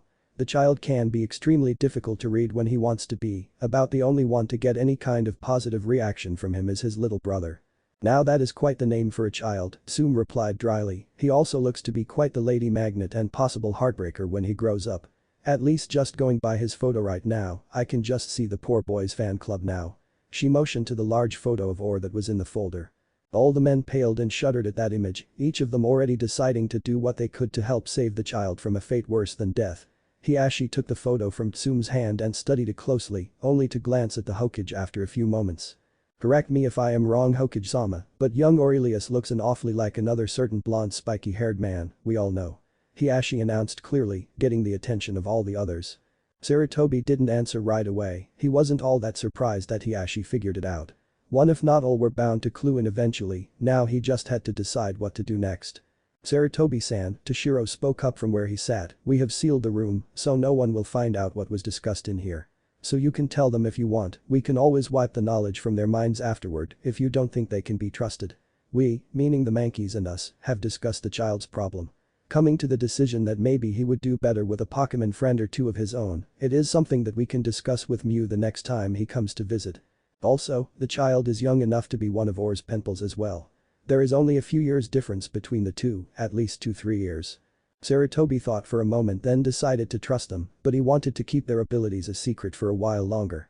As for the idea of Itachi being one of Or's penpals as well, it could work, but he needed to be patient and let time do its job. So he quickly went through the seals needed to activate the protections left into the room, all amusement left the faces of those within the room as they immediately straightened up and became serious. What you learn in the next few minutes is not to leave this room, Sandame said sternly, in fact it is a triple S class secret. Do I make myself clear, Hyuga-san, Nara-san, Ichiha-san, Yamanaka-san, Aburam-san, Inyazuka-san, Akimichi-san? I can't speak for the others, but you have my word that none of what I learn here will go anywhere else. Itachi spoke up calmly and adding privately, not even my father or the rest of the clan will know. Hiashi replied, you have my word as well, Hokage-sama, nothing spoken about in this room will leave my lips or thoughts. The others all gave their words too, something that made Sarutobi sigh with relief and relax some. It wasn't that he didn't trust them, this information is just too important to be careless with. Sarutobi took a few moments to pull himself together and collect his thoughts, the clan heads took the given time to finish reading Or's file. I thought he looked 5-6 years old, Inoichi spoke up when he read how old Or is, he's about 2 years older than my little girl. The only kid close to his age would be Niji, Hiashi's nephew. Won't the age difference cause trouble in the long run? I don't believe so, but if you want. We can do a trial period of 1 year just to be sure, no one is ordering you to do this. I thought of your children first, simply because they would have a common background with Or as Shinobi, his guardian doesn't want him to forget his heritage. I don't believe there will be much trouble, Tsume replied thoughtfully, Hana is the same age as Or, so could become his penpal along with Kiba. True, Kiba is only 3 and still learning his basics, but Hana and I can help whenever he has trouble. I don't think my brother will have any problems with Niji being the child's penpal, he will think it a good idea for his son to have friends elsewhere with no connection to the clan. I know my wife will be excited about the whole concept of penpals and will have Hinata signed up no matter what I say. Hiashi said somewhat stiffly. Sarutobi replied, you are correct Tsume, Hiashi. Itachi here can also become one of Or's penpals as well, since there is only 3 years age difference between Or and himself. It might even do Or some good to have an older boy to talk to, but that is between Itachi and Or.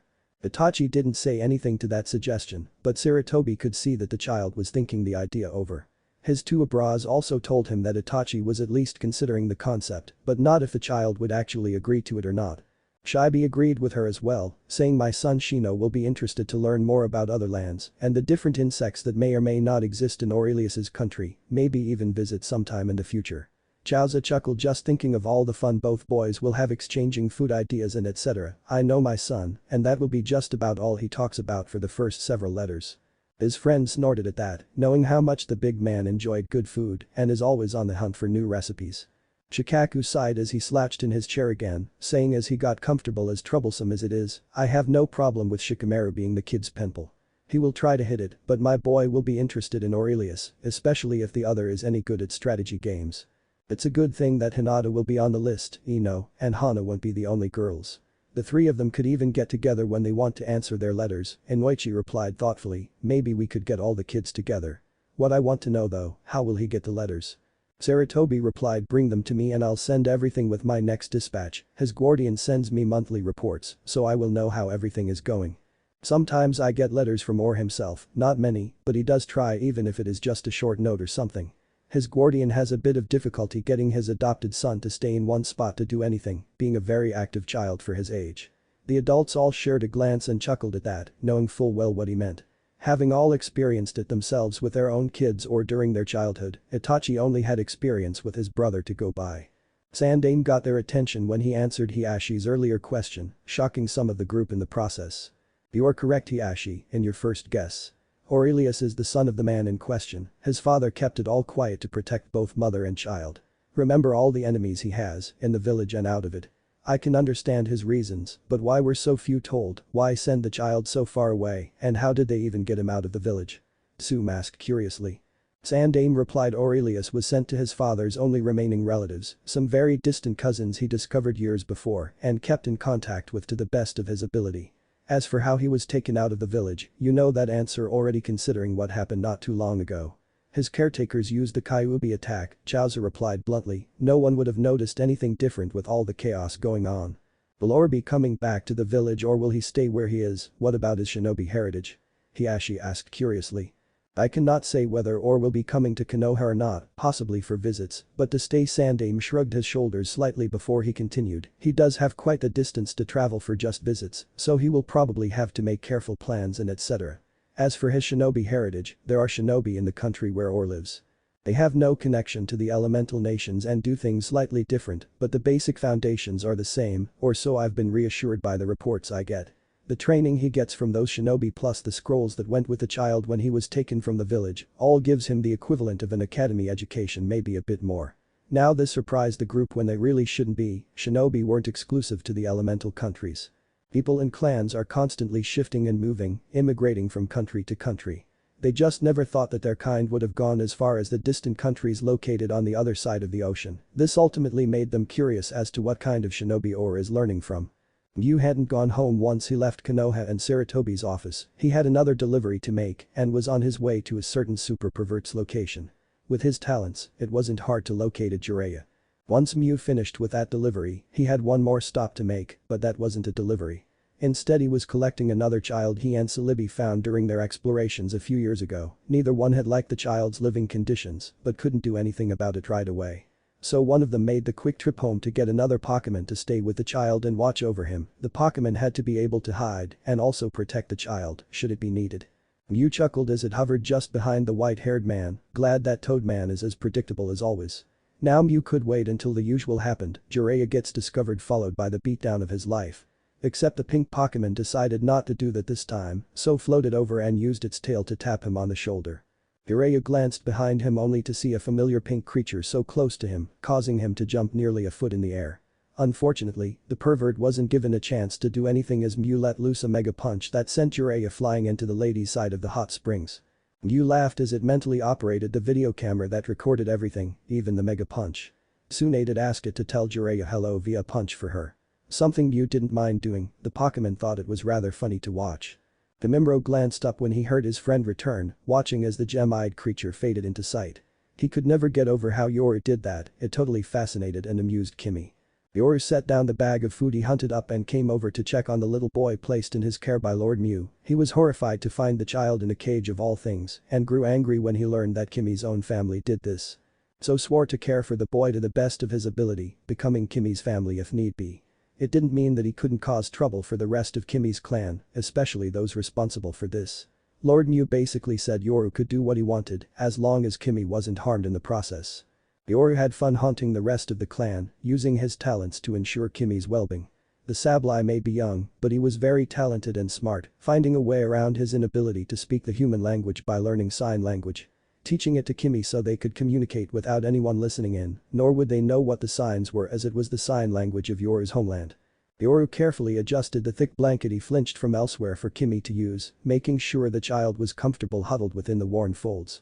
After that he checked Kimmy's temperature and nodded, the fever is going down, which made him glad. Yoru had been worried that it would get worse, being unable to get the child any medicine. Thankfully, Yoru still had plenty of berries of all kinds for Kimmy and lots of melting milk as well.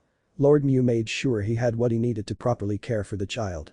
The Sableye started to dig around in his utility-type belt that he wore slantwise over his chest, it being something that Lord Mew got for him, and removed a dried berry for Kimmy. Kimimro took the now familiar berry and ate it, enjoying the taste now that he had gotten used to it. Yoru said that the berries would help him feel better, keep him healthy, and Kimmy believed him after he felt the effects kick in almost immediately. Giving him the energy to sit up and lean back against the stone wall of his room, keeping the blanket around him as Kimmy watches Yoru stash what food he found out of sight. Kimmy never questioned the creature, trusting him that he knew what he was doing and would keep them safe. He remembered the pink creature who Yoru called Lord Mew, believing that he had been dreaming at first. Changing his mind once several moments had passed, there had been a light green one too, but neither one were here at the same time. It was Lord Mew that brought Yoru to be his companion and caretaker. The light green one brought needed supplies and checked to make sure everything is alright. Being the 6-year-old child he is, Kimimro looked forward to their visits as he seldom got visitors who cared about him. Not to mention would actually play with him, even if their games were confined to this cage, and had to be quiet ones for the most part. Yoru wasn't the only Pokemon Lord Mew brought over to be his companion caretaker as well, the creature also brought a pink blob called Ditto. If he thought Yoru, Lord Mew and the green Pokemon were cool. Ditto was absolutely amazing in what it could do, not even Kimmy's bloodline harmed a Pokemon. Which meant that the Ditto could go with him everywhere and not be discovered, even when Kimmy was taken out of the cage for the daily training sessions. Right now Kami, short for camouflage, as he named the Ditto because of its ability to become anything, was in the shape of a rope which kept his robe in place since he wore out the other rope he had. Yoru would find another one to replace it eventually, then Kami will shift to another form, probably go back to a hair tie, so his long hair will be back out of the way. Kimmy smiled as he took the bottle of milk Yoru brought over to him, sipping it slowly to make it last. The little boy didn't know where the milk came from, since it was always a fresh bottle every day, probably from Yoru's homeland, and part of the supplies the green Pokemon dropped off. He was just glad to get any milk as it provided the calcium his bones badly needed, giving him what he had to have in order to survive. Since Yoru and Kami arrived, Kimmy always had one of the two Pokemon with him. Kimmy also never touched anything until it passed Yoru's inspection, it didn't matter if it was food, drink or something else. His new friends made sure he was safe, healthy, clothed even if Kami became his clothes for a while, entertained and taught what education they could give him. The only thing that he would have liked is to be free of this place and to have a family that would love him, accept him as he is, and not mold him into something he will never be. Jiraiya grumbled and muttered as he painfully made his way back to his motel room, an invisible Mew floating along beside him. He had no idea why the pink Pokemon was here, the sand, and just hoped nothing was wrong with Naruto, or rather Orurelius as the kid is now called. Once in his room with the door locked and window blinds down, Jiraiya eased onto the bed and winced as his new batch of bruises and wounds protested. He eyed Mew thoughtfully as it hovered in front of him, wanting and yet not wanting to know what brought the Pokemon to him. Finally curiosity got to him and he asked, "So what brings you here, Mew? Nothing is wrong with the brat, is there?" Mew chuckled as he started to do aerial tumbles about the room. "No, or fine. Just making a few deliveries for him. Satoshi and Or leaving for camping trip so won't be home for a while." Jiraiya relaxed some, glad to hear that the kid is fine and enjoying his new life. A smile appeared on his face as he thought of all the fun Orurelius will have while on this trip, nor will his shinobi training suffer any if he knew Kakashi as well as he did. "Deliveries? What kind of deliveries do you have to make? All the reports and etc. are handled via summons," Jiraiya asked puzzled, "at least it was to my understanding." "True, summons handle reposts. Celebi and I do yearly visits, plus deliveries if something needs brought over," Mew explained happily. Jiraiya nodded at that, glad to hear nothing had changed. Still curious to know what Mew had brought with him, but figured he could wait until he had cleaned up and ordered a takeout meal or two. Mew watched as Toadman got to his feet and headed to the bathroom to shower, then change into nightwear, since he figured that he isn't going anywhere else tonight. The pink Pokemon wasn't in any hurry to finish this trip, so decided to just relax. Mew had already paid a visit to the poor sandy child, checking to see if the little boy is alright. He'd have rather taken the child back with him, but decided in the end that it would be better to watch, wait and listen to see what happened in the future. After all, Mew did promise Sandy Boy's mother that he would take care of her child. Mew wasn't one to make promises, but when he did his best to keep them. It wasn't until Toadman finished in the bathroom and came out in his nightclothes, pausing only to order some food brought up to his room, before he came back to the bed and sat down. "I will assume that you have a delivery for me," Jiraiya finally said. "It is the only reason why you would search me out, other than prank me like earlier." "Yep, delivery for you from Or. Already stopped at village and gave Sarah his gift from Or, now your turn." Punch earlier was a hello from Tsunade, asked me to deliver it to you, since she couldn't do it herself. Mew cheerfully said and made a small box appear in the air beside him, then lowered it down so Toadman could take it. Jiraiya frowned as he examined the somewhat smallish box before he began to open it. If the brat is anything like his father, then it could be whatever the imagination could think up, which also made him wary. After removing the wrapping, he carefully lifted the lid off the box, only to raise an eyebrow when he saw what was inside. Mew chuckled at his expression, then explained how to operate the 4 Pokeballs within the box. Jiraiya followed Mew's instructions and nearly leaped off his bed at the bright lights that followed. He watched uneasily as the light faded away to reveal the strangest creatures he had ever seen, at least with his first glance they did. As he gazed at them longer, Jiraiya began to see some recognizable traits in them. 2 of the creatures looked like tadpoles, something that he is familiar with as the Toad Summoner. The other 2 were birds, but not ones that he has ever seen before. Curious to know more, he looked into the box and saw 3 thick books at the bottom. Lifting them out, Jiraiya read the titles curiously. "How to raise your Poliwag from the egg and up through the different stages.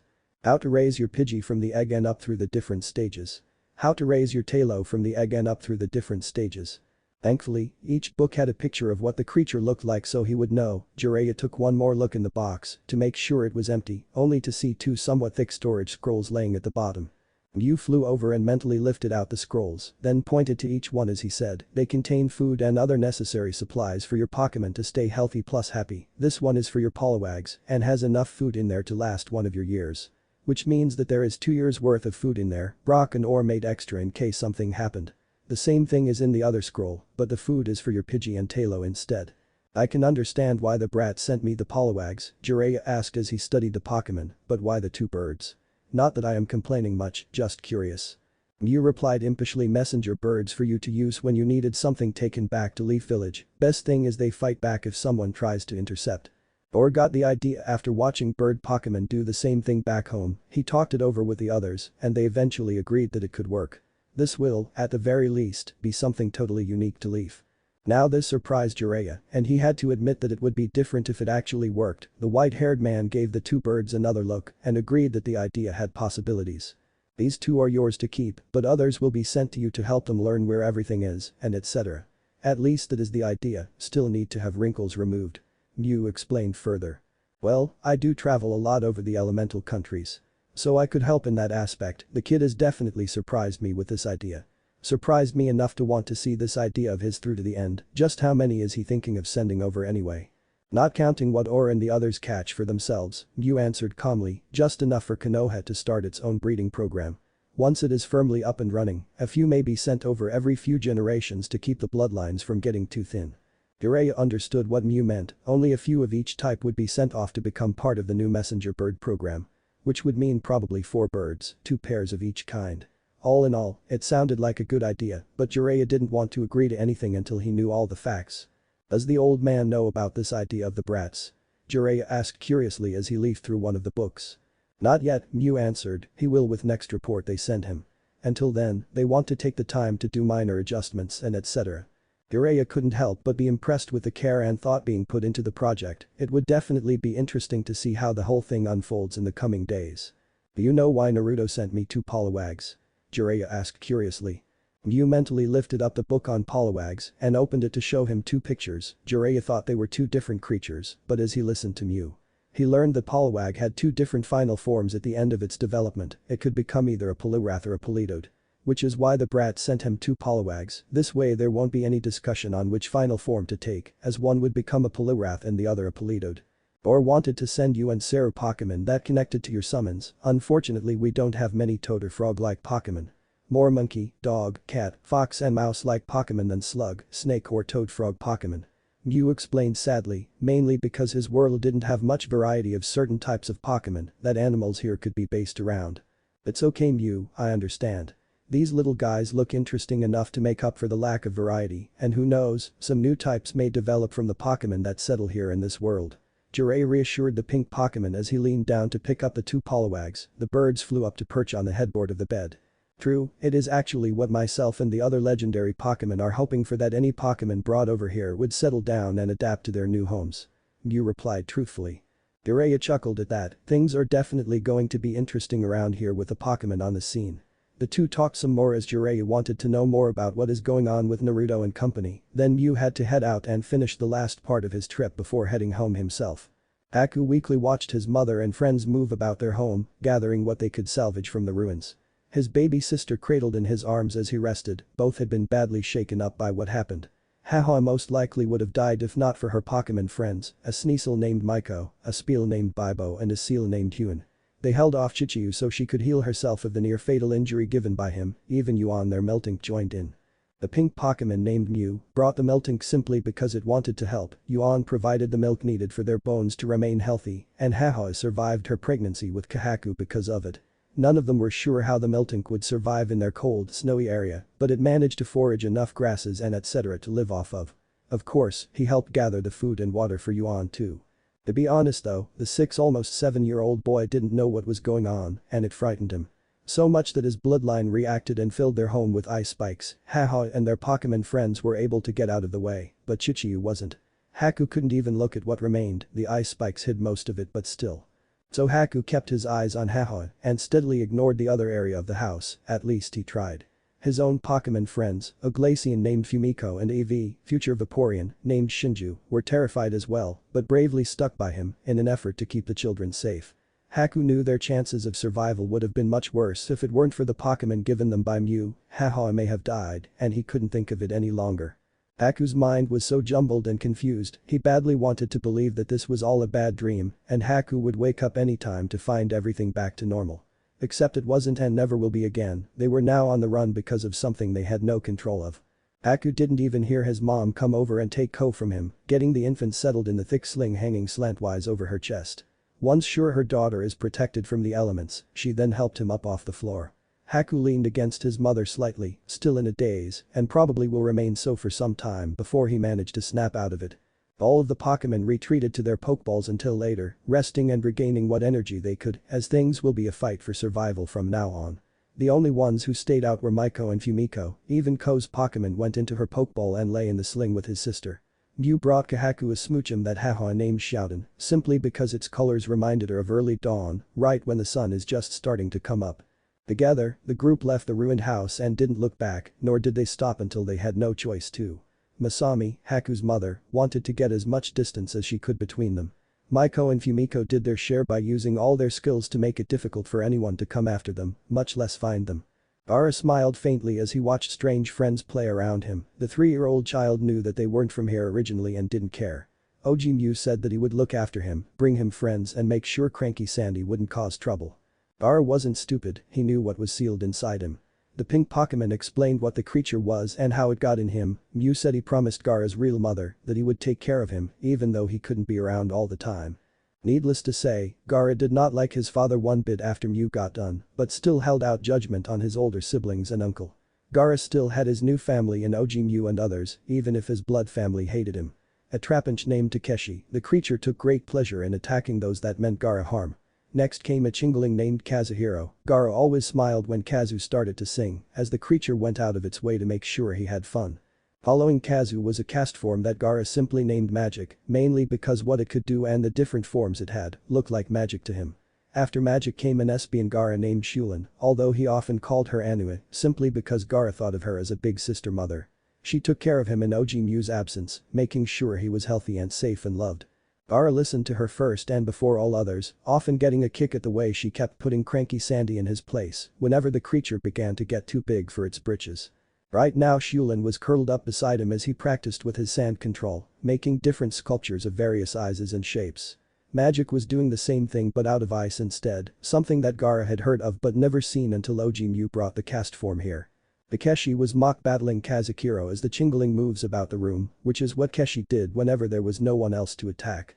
Not many came to his room anyway, just Yashimaru, but he never stayed very long. Sometimes his older sister Tamari would peek in, but that's it. Gaara knew she hadn't gotten the courage up to come any closer yet. The little boy wondered if OG Mew could bring Tima a Pokémon friend as well. If she passed the test, Shulin and the other Pokémon would give her to find out if she was serious or not about being his sister and family. He would have to mention it to OG Mew when the Pokémon came to visit next, the same for Kankuro as well. Yoru glanced up when he sensed a familiar presence, only to see Lord Mew coming toward the open-air training yard. The Sableye was rather surprised to see the pink Pokémon again so soon, but didn't move from his spot. If Lord Mew is here, then there were reasons behind it. Instead, Yoru turned his attention back to Kimimuro's daily training torture session. The Pokémon didn't like how the child was being trained, but there wasn't a lot he could do about it. All Yoru really is able to do is be there for Kimmy. "Hello Yoru," Mew called out once close enough, "is Kimmy ready to leave this place? I've come to take the child to a new home, one that will be many times better than this." Now that got Yoru's attention and it showed as both eyes snapped over to gaze at the legendary Pokémon in shock, then disbelief. Yoru only pulled himself together when he saw Lord Mew was not joking but very serious. Happiness and excitement began to fill the Sableye. They were finally getting Kimimuro out of here. "He can be in just a few moments," Yoru replied happily. "Kimmy doesn't have much in the way of personal belongings, but I plan on raiding the storerooms and library to get things that are rightfully his.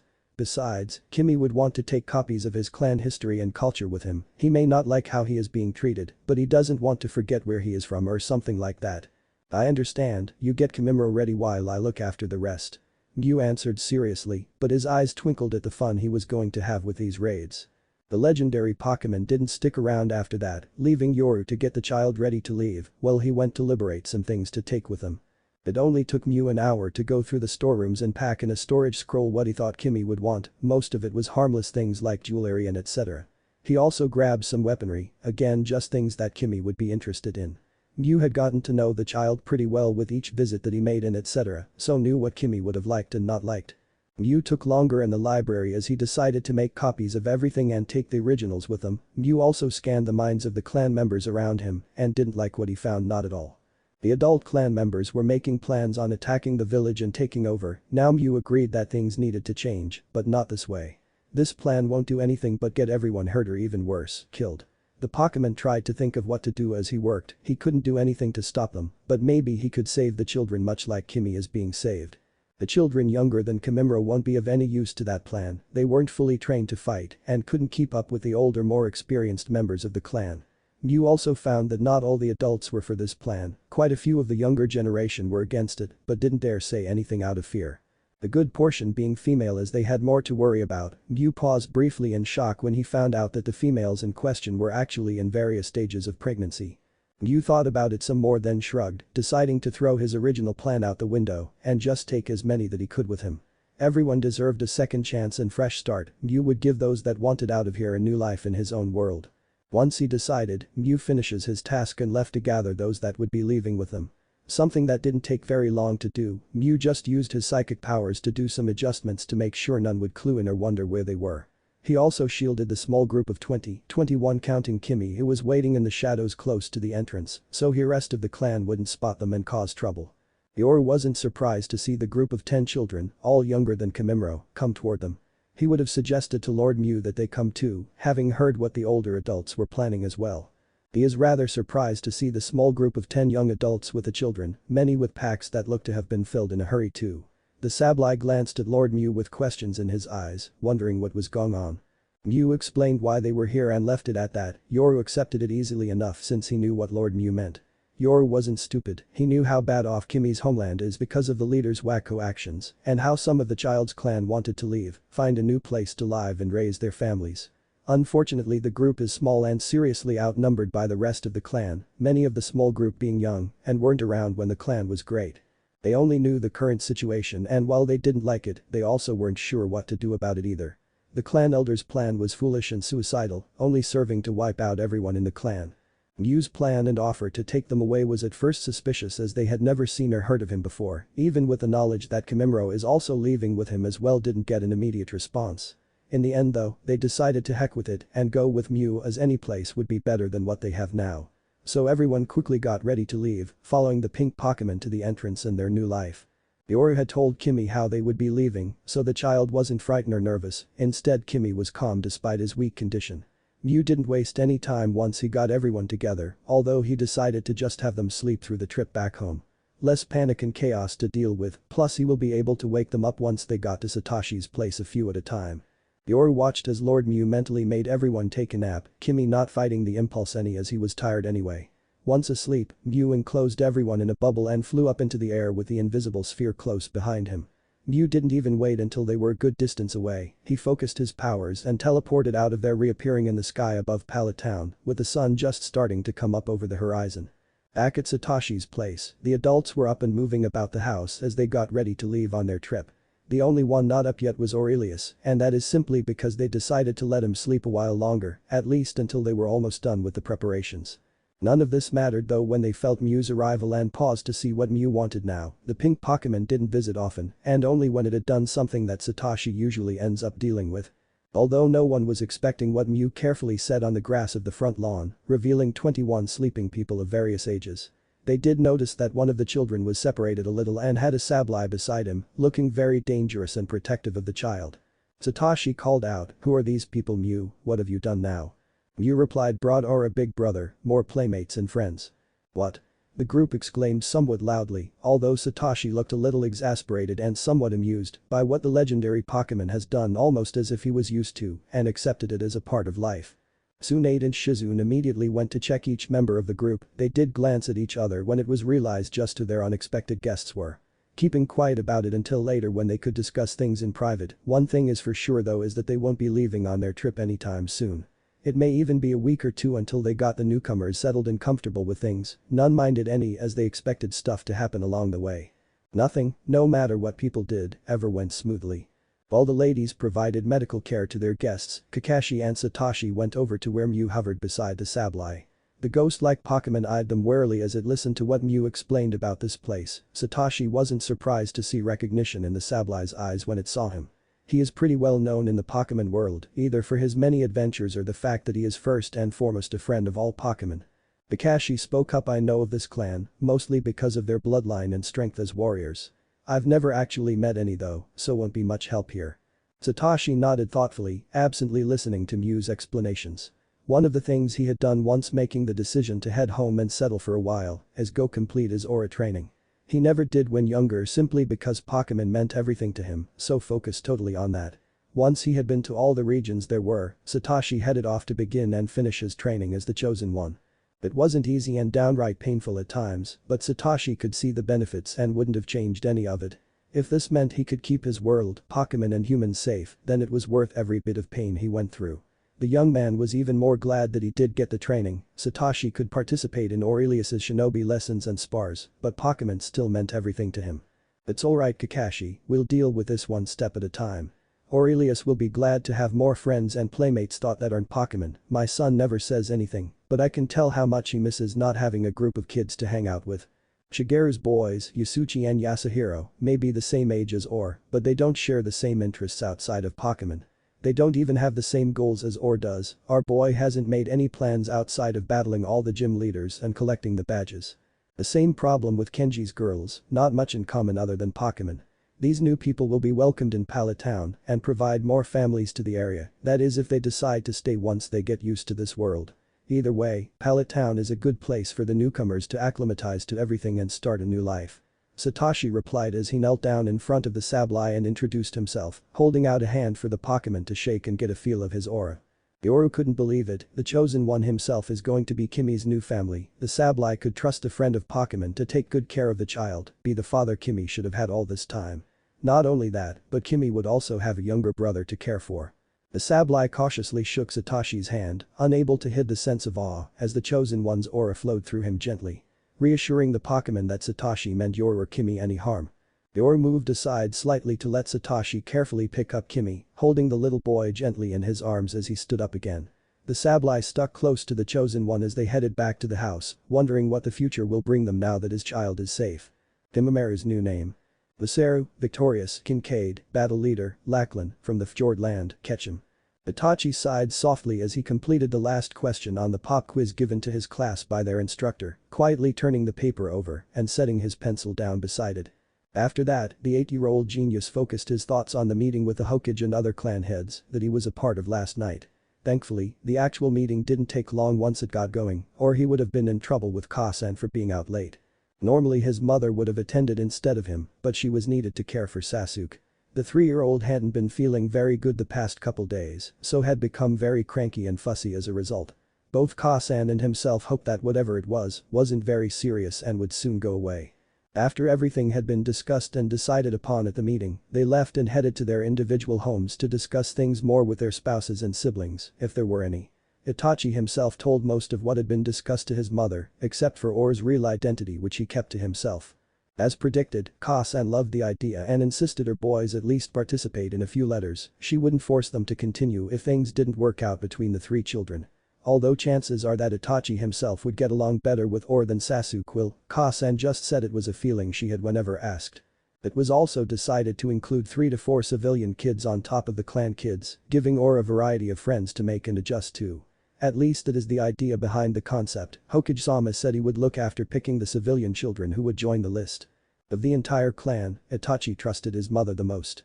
He always went to her when he had a problem he just couldn't solve on his own, or he needed advice about something, even if it gave him the label as mama's boy by all the others. Itachi just shrugged it off and went about his business, which would either be schoolwork or chores or training or even spending time with his little brother. He knew that Makoto Uchiha wasn't your ordinary shinobi, even if everyone else either forgot or didn't know period. His Kasan fought her way up through the ranks to Anbu commander before her eventual retirement afterward to raise himself and Sasuke. He also knew that she continued to train and keep her skills razor sharp. Refusing to let them become dull and weak, something he admired in her a lot. Serves the rest of the clan and village right for not looking underneath of things. Itachi thought privately to himself. He loved, admired, trusted and looked up to his mother more than his father. Inheriting her work ethics, beliefs and views of shinobi life as a whole. He looked forward to the lessons hidden as common ordinary tasks, paying strict attention to whatever Kasan had to teach him. Sasuke also learned some things as well, mostly dexterity games though because of his young age and body size. Things like cat's cradle and other string games, plus learning how to form all the individual seals needed for jutsus. Just their names for now, Sasuke would have trouble remembering anything else they tried to teach him about seals. Kasan also came up with a way to hide his bloodline once it activated, since both knew everyone would create an unwanted stir should they find out about it. mainly because Ka-san wanted her boys to have a proper childhood and be eased into shinobi training gradually, not thrown in head first, and expected to know how to survive without any help or assistance. Itachi felt pretty much the same way. Sure, the academy could be pretty boring and monotonous if you already know the stuff being taught or get it first time around. He would still rather be here than graduated and dealing with shinobi life early. One Kakashi in the village is enough, thank you very much. Besides, staying in the academy and graduating with the rest of his class allows him to also spend more time with Sasuke just being kids. Ka-san gave him 2 pairs of special contact lens designed for those with dijutsus to wear. The lens care meant to hide those bloodlines from others and not impair their vision any. They also don't need to be taken out every night, only once a week at least. This is because of any long missions that shinobis may be on, time doesn't always allow for such things like changing your contacts. Shinobi contacts also came in a variety of different colors and purposes. They are also made to withstand the chaos that is shinobi life. Meaning they are waterproof, fireproof, dirtproof and numerous other things that can exist in the shinobi life. Ka-san has a vast collection of the lens that she often showed him, explaining what each pair is for and some of the stories behind them from when she was still active. Heck, she still uses them in her daily life as mother and housewife. They are also designed for the person they are meant for, and that person only. No one else could use or wear them without repercussions to their own eyes. Ka-san even said that he would be able to start his own collection once he became genin. Right now he just had the everyday lens, since it really is all he needed. Thankfully, they are the same color as his eyes, so no one would know if he activated his bloodline or not. Itachi couldn't help but be amused with the Hyugas, who couldn't hide their taijutsu like the Uchihas could. Everyone would know that they had their eyes activated because of the bulging veins on the sides of their eyes. Contacts won't hid those, unfortunately. The only thing that would is probably the glasses worn by the Abrum clan, but he really couldn't picture a Hyuga wearing dark glasses without snickering. Itachi glanced about the classroom, making note of who had finished the quiz and who hadn't. Ka-san told him repeatedly not to show everything he could do, that surprise and deception are a shinobi's best assets. She also said that pride and showing off are the easiest, not to mention quickest ways to get a one-way trip to meet the Shinigami. So he tried his best to keep under the radar. It wasn't easy, since he often fought with his Uchiha pride, but he managed to stay roughly at the top of the class rankings. Itachi didn't stay at the top all the time, dropping down several points, no more than 5-10 at a time, every so often to get everyone's attention off of him and onto something else. Although he did allow himself to show off a bit on the important days, like Parent Day and various testing days, but that is it. Everything okayed by Ka-san, of course, since she knew what would be good to show improvement in, even if he could really blow all the competition right out of the water. The 8-year-old smirked faintly as he watched the children in his class from various clans, no clan HEIRS, other than Hana, who he often hung out with during class time. Being the only non-fangirl in his entire class, a shudder went through his body at the thought of his fan club. Ka-san warned him about the creatures and showed him how to deal with them appropriately. He honestly didn't know which was worse, fangirls or fanboys. Ka-san loved it when he made suited friends in the academy, whether they were his own age or not. Of course, suitable in Ka-san's eyes didn't necessarily mean suitable in his father's eyes. Ka-san cared about clan honor and all that stuff, but not at the expense of her children's health and happiness. Although both parents teamed up when it came to fangirls boys, both agreeing heck no fan whatevers are getting their mitts on our children. When pigs fly and Kami makes perving legal. Itachi snickered mentally as he remembered Ka-san putting her foot down about her children graduating early at the cost of their childhood, no matter how gifted or talented. When father tried to argue with her, she simply brought up the 3 chances contract he signed at their wedding and asked which would he rather lose first, his balls, his eyes. She wouldn't blind him, of course, or his wife and kids, as she would leave him, taking the children with her. By leaving, she meant the clan itself. Itachi paused in his thoughts when sensei asked him to collect up the quiz papers and place them on the teacher's desk, something that Ka-san arranged for him to do when done his own work. Assisting the teacher in various things gave him a head start in what the higher ranks would be doing, like helping out in the demonstrations and other things. Sensei appreciated it since this allowed him more time to focus on the students who needed an extra bit of help. Itachi rather liked the various tasks asked of him to do too. Once done, Itachi returned to the safety of his desk between the wall and Idate's desk. He liked Ibiki's little brother as a friend simply because he didn't fool around, was serious about becoming a shinobi, and didn't take any sass from anyone. Idate didn't care who Itachi was, and so on. To him he was just Itachi, his classmate and fellow shinobi in training. It also helped that they got along great as friends and partners for classwork, both during school hours and after it. Itachi helped Idate with anything that he had trouble understanding, and Idate kept Itachi from being too antisocial, which he had a tendency to do at times.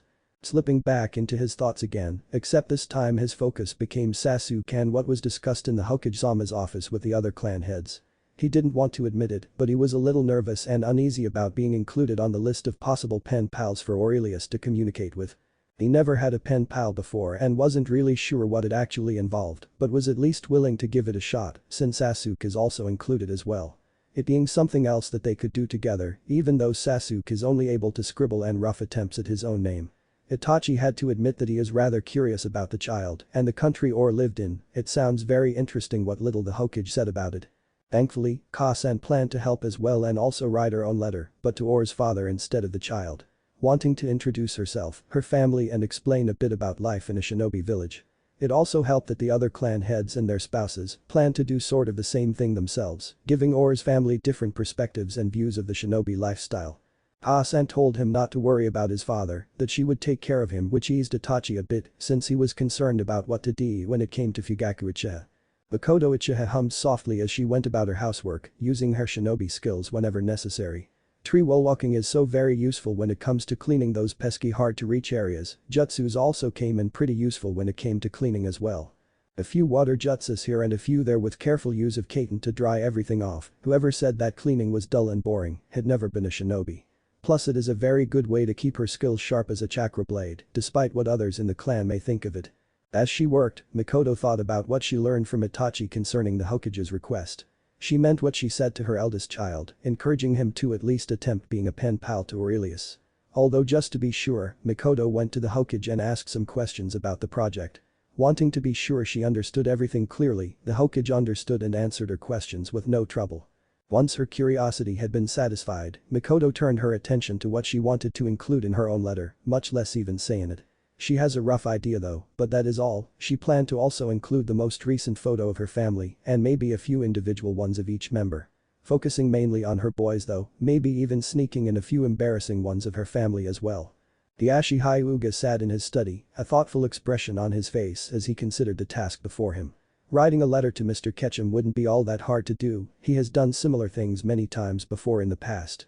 His biggest problem is actually thinking of what to say in the letter. This is something totally different from the normal letters he writes to deal with clan business. Thankfully, his wife and love of his heart knew what to do and could guide him. They both discussed the pen pal request together once he got back from the Hokage's office, deciding how they should go about it. He knew his wife planned to include some photos of their family, with his twin in them as well since he is family too, although he wasn't sure what he would include on his part. Hopefully he could think of something soon, not really wanting to leave it for his wife to do. As Ashi sighed softly as he pondered what his brother told him about this whole pen pal project from the Hokage, although it would mainly be the kids who are mostly involved since they are the ones who will be Orurelius's pen pals, not the parents. They will mostly be writing to his father, discussing parent-adult things. His twin is correct in saying that he wouldn't have any problem with Neji being involved in this. His son hadn't been quite the same since Hiashi activated the cage bird seal branded on him while Neji was present. Maybe this pen pal project will help Neji make friends and open up again. He would do almost anything for his only child. Ino Shikacho seniors all sat together at one of their favorite bars, unwilling to admit that they were hiding from their wives. Who, once everything had been explained about the Hokage's pen pal request for his friend's son, immediately latched onto the idea and were all for it, so much so that they took full control of the letter writing. Causing their husbands to wisely back away and disappear out of sight, which is always the best thing to do when their wives got together. So what do you both think of this whole pen pal request that Hokage-sama asked? Shikaku asked lazily. Same as before, Inoichi replied calmly, it sounds pretty interesting and has possibilities of being good for our kids. Heck, I will just be glad that my little princess has a trustworthy friend outside the elemental countries. Tauza chuckled deeply between mouthfuls of food. True, if this goes well, then a lot of positive things will happen. I don't know about you two, but I am looking forward to this whole pen pal thing, not to mention very curious about what it is like where Or and his family lives. His friends agreed with him on that, thinking about the Ketchum family and how this whole thing will affect everyone involved, especially their children. Sum relaxed into her chair on the front deck of her home, one hand slowly scratching her canine partner's head as they both watched Hana and Kiba play with the other kids of their clan. Their thoughts occupied with what they learned from the Hokage, neither too concerned about how the children will respond to Or. Do you think the pup would like a nin dog? He is a ninja in training, even though the type of shinobi are different where he lives. Her partner asked thoughtfully. Hard to say, Sum replied, best to wait and see to be sure. We can bring the idea up with his father and see what he says, he may or may not want or to have a pet dog. True. Kuromaru growled softly. Shibi Aburam slowly stretched as he completed his daily morning meditations, using the time to think more on what Hokage-sama asked of him and his family. He couldn't help but be curious about the child and the part of the world his family lived in, this being a very rare opportunity to learn more about places and people that very few would get to learn about or even see in their lifetime. Even the queens of his hives also agreed, looking forward to learning more about the child. Now all he needed to do is discuss it with his wife and get her opinion, then bring it before his clan elders and see what they have to say on the Hokage's request. Shouldn't be too hard of a task to accomplish, yeah right, and the Sandaime loves paperwork. Sarutobi frowned thoughtfully as he studied the files of the 3 families who had children he thought would be suitable as pen pals for Or, the 4th child being an orphan that caught his attention. Those 3 civilian families he knew quite well and got along with them too. The Harunos have a little girl named Sakura, her father being a member of the civilian council, and someone he got along with unlike some in that group of harpies. The Ichirakus have a little girl as well whose name is Am, the child is a bit older than Or, but he didn't think it would matter much in the end. Hana, Am, Itachi and Niji will be the oldest children in the group, so will be assisting the younger ones with their letters, among other things. The 3rd family is the Hyuujins, meaning fire god, fire metal which suited the family perfectly in his opinion, who took in their niece after the death of the child's father and hospitalization of her mother, named Tintin. Her relatives being blacksmiths and owners of a very popular weapon shop that is Anbu loved to resupply at, some of the other shinobi also shop there, but it is mostly Anbu. The orphan he chooses is a little boy named Rock Lee, the child got his attention during one of his semi-regular visits to the orphanage. The main reason being that an anomaly had shown up in a chakra scan of the child's body, the scan being one he insisted all children get once a month at the very least. Both civilian and shinobi children, its purpose is to monitor and keep track of their developing chakra coils to make sure no problems show up that would endanger their health. Besides the children, Sarutobi had also been thinking of including a few young adults to give Orurelius a more in-depth view of the shinobi life as a whole. Kakashi and Tsunade may try to sugarcoat things a bit too much, but Sarutobi wanted his honorary grandson to know exactly what he was getting into, should he become a shinobi. The ones he had in mind right now were young Yamino Ruka, a very talented and gifted man who cares greatly for his fellow shinobi, and even more for the children who will become shinobi should nothing go wrong. Last he heard, Haruka had plans to become an instructor at the academy if everything went well. Sarutobi knew he would be a very good instructor, simply because he cared and displayed everything the will of fire stood for, something that made the old man proud. Mitarashi Anko, another very talented shinobi who never seemed to get a break or have something go right for her. It is his hope that having someone to talk to who isn't a part of the village would do her a lot of good, at least he knew it will give her a chance at a somewhat of a normal life through this pen pal project he is putting together for Orurelius. Dekuhei, Konoha's sword master. Another young man that he added to the slowly growing list, mainly because it takes a lot of determination and skill to add kenjutsu, swordsmanship, to normal shinobi skills. Again, he has high hopes for this young man. Sarutobi also wanted to see if something could be done for Hei's health, hoping that a cure for that lingering cough may be possible there. The elderly man never thought this anywhere near the surface of his mind, but he didn't want to lose the only swordmaster Konoha has. If they could find others talented in the sword, then it is possible to have Hei instruct them. The end goal being to break the monopoly Mist and Cloud have on sword skills, proving to the rest of the elemental world that others can be just as good if not better than those who claim to be at the top in certain skills. The last one he is currently considering is Marino Ibiki, but that may be a bit of an overkill for the child, he should probably go with Ibiki's younger brother Idate, but he will discuss that with both boys to see what they think of the request to become Or's pen pals. Before anything is really done, he has to compile the list and all the facts, then send it via summons to Kakashi so it can be given to Satoshi. After that, the family will probably sit down and go over everything before making any final decisions. Kakashi, Tsunade and Shizune will explain anything that Satoshi doesn't understand since they know most of or are familiar with most of the people on the list. The Kincaid Lachlan Ketchum, formerly Kimimaro Kagaya, had been here for almost a week and still had a little trouble believing all this is real and not a dream. He had always wondered what it would be like to have a family that truly care about him, loved him and everything else. Well, he didn't mind living underground, having been told of the benefits of such a home. He certainly didn't miss his dark dank cage, preferring his new room with its comfortable furnishings and windows, showing the forests outside the house. Masaru would listen to Yoru talk about his homeland and all the different things there, it helped to take his mind off of his current situation. Now that he is actually here, the child couldn't wait to explore. First though, his health had to be fully restored, which is why he spent most of the week in bed sleeping. He did get up and move about his new room occasionally, mostly to go to the attached bathroom or just to get a bit of exercise under the watchful eyes of his new family. This is another thing that he had a bit of trouble with, having parents that actually cared about him is one thing, but to also get younger siblings is something he never thought would happen. He now had a little brother, a new father, a grandmother who is already spoiling him, a grandfather who is currently traveling, or at least it is how he understood it. There may be more family elsewhere, but that is all he was told the brief times he was awake. Also, judging from how the rest of the residents of the house interacted with each other, he would have ventured a guess that Haddock-san is an uncle figure to Or, while Senju-san is an aunt figure, and Shizune-san is a mother figure, which may become actual fact from how Satoshi and her respond to each other. Masaru knew he could be wrong, but he didn't think he was. Even so, the child had nothing against it, as long as they are both happy. Masaru glanced over at where Yoru and Kami were, not too surprised to find them still asleep. Both of his friends worked hard to keep him safe and somewhat healthy. Now that they are away from mist and in safe surroundings, the two Pokemon began relaxing their guards somewhat. Just then the sound of the door opening got his attention, and Masaru turned his head to see who was visiting him, not surprised to see it as his new little brother with a tray of food in his hands. The child slowly and carefully walked over to the bed, followed by his own Pokemon friends who closed the door behind them, then branched off to go visit Yoru and Kami, who had woken up at the sound of the door opening. Masaru carefully pushed himself up so he was sitting up, resting against his thick pillows. Not bothering to say anything until Orurelius put the breakfast tray on the adjustable table that is attached to an arm on the side of the bed and would swing the table over to wherever he is on the bed or then move the table over to him before he climbed onto the bed to keep his brother company. "Good morning, Or, did you sleep well?" Masaru asked calmly as he checked to see what was on the tray, wrinkling his nose, some at the side of the little cup of pills he had to take every morning. Masaru knew better than to complain or fake taking them because Tsunade-san would know when she checked later and Yoru would catch him, scold him, then make him take them anyway. Or snickered faintly at his new brother's reaction to the daily pills, having had to go through the same thing as well whenever he got sick, which wasn't very often thankfully, or hurt, which is more often than anyone liked.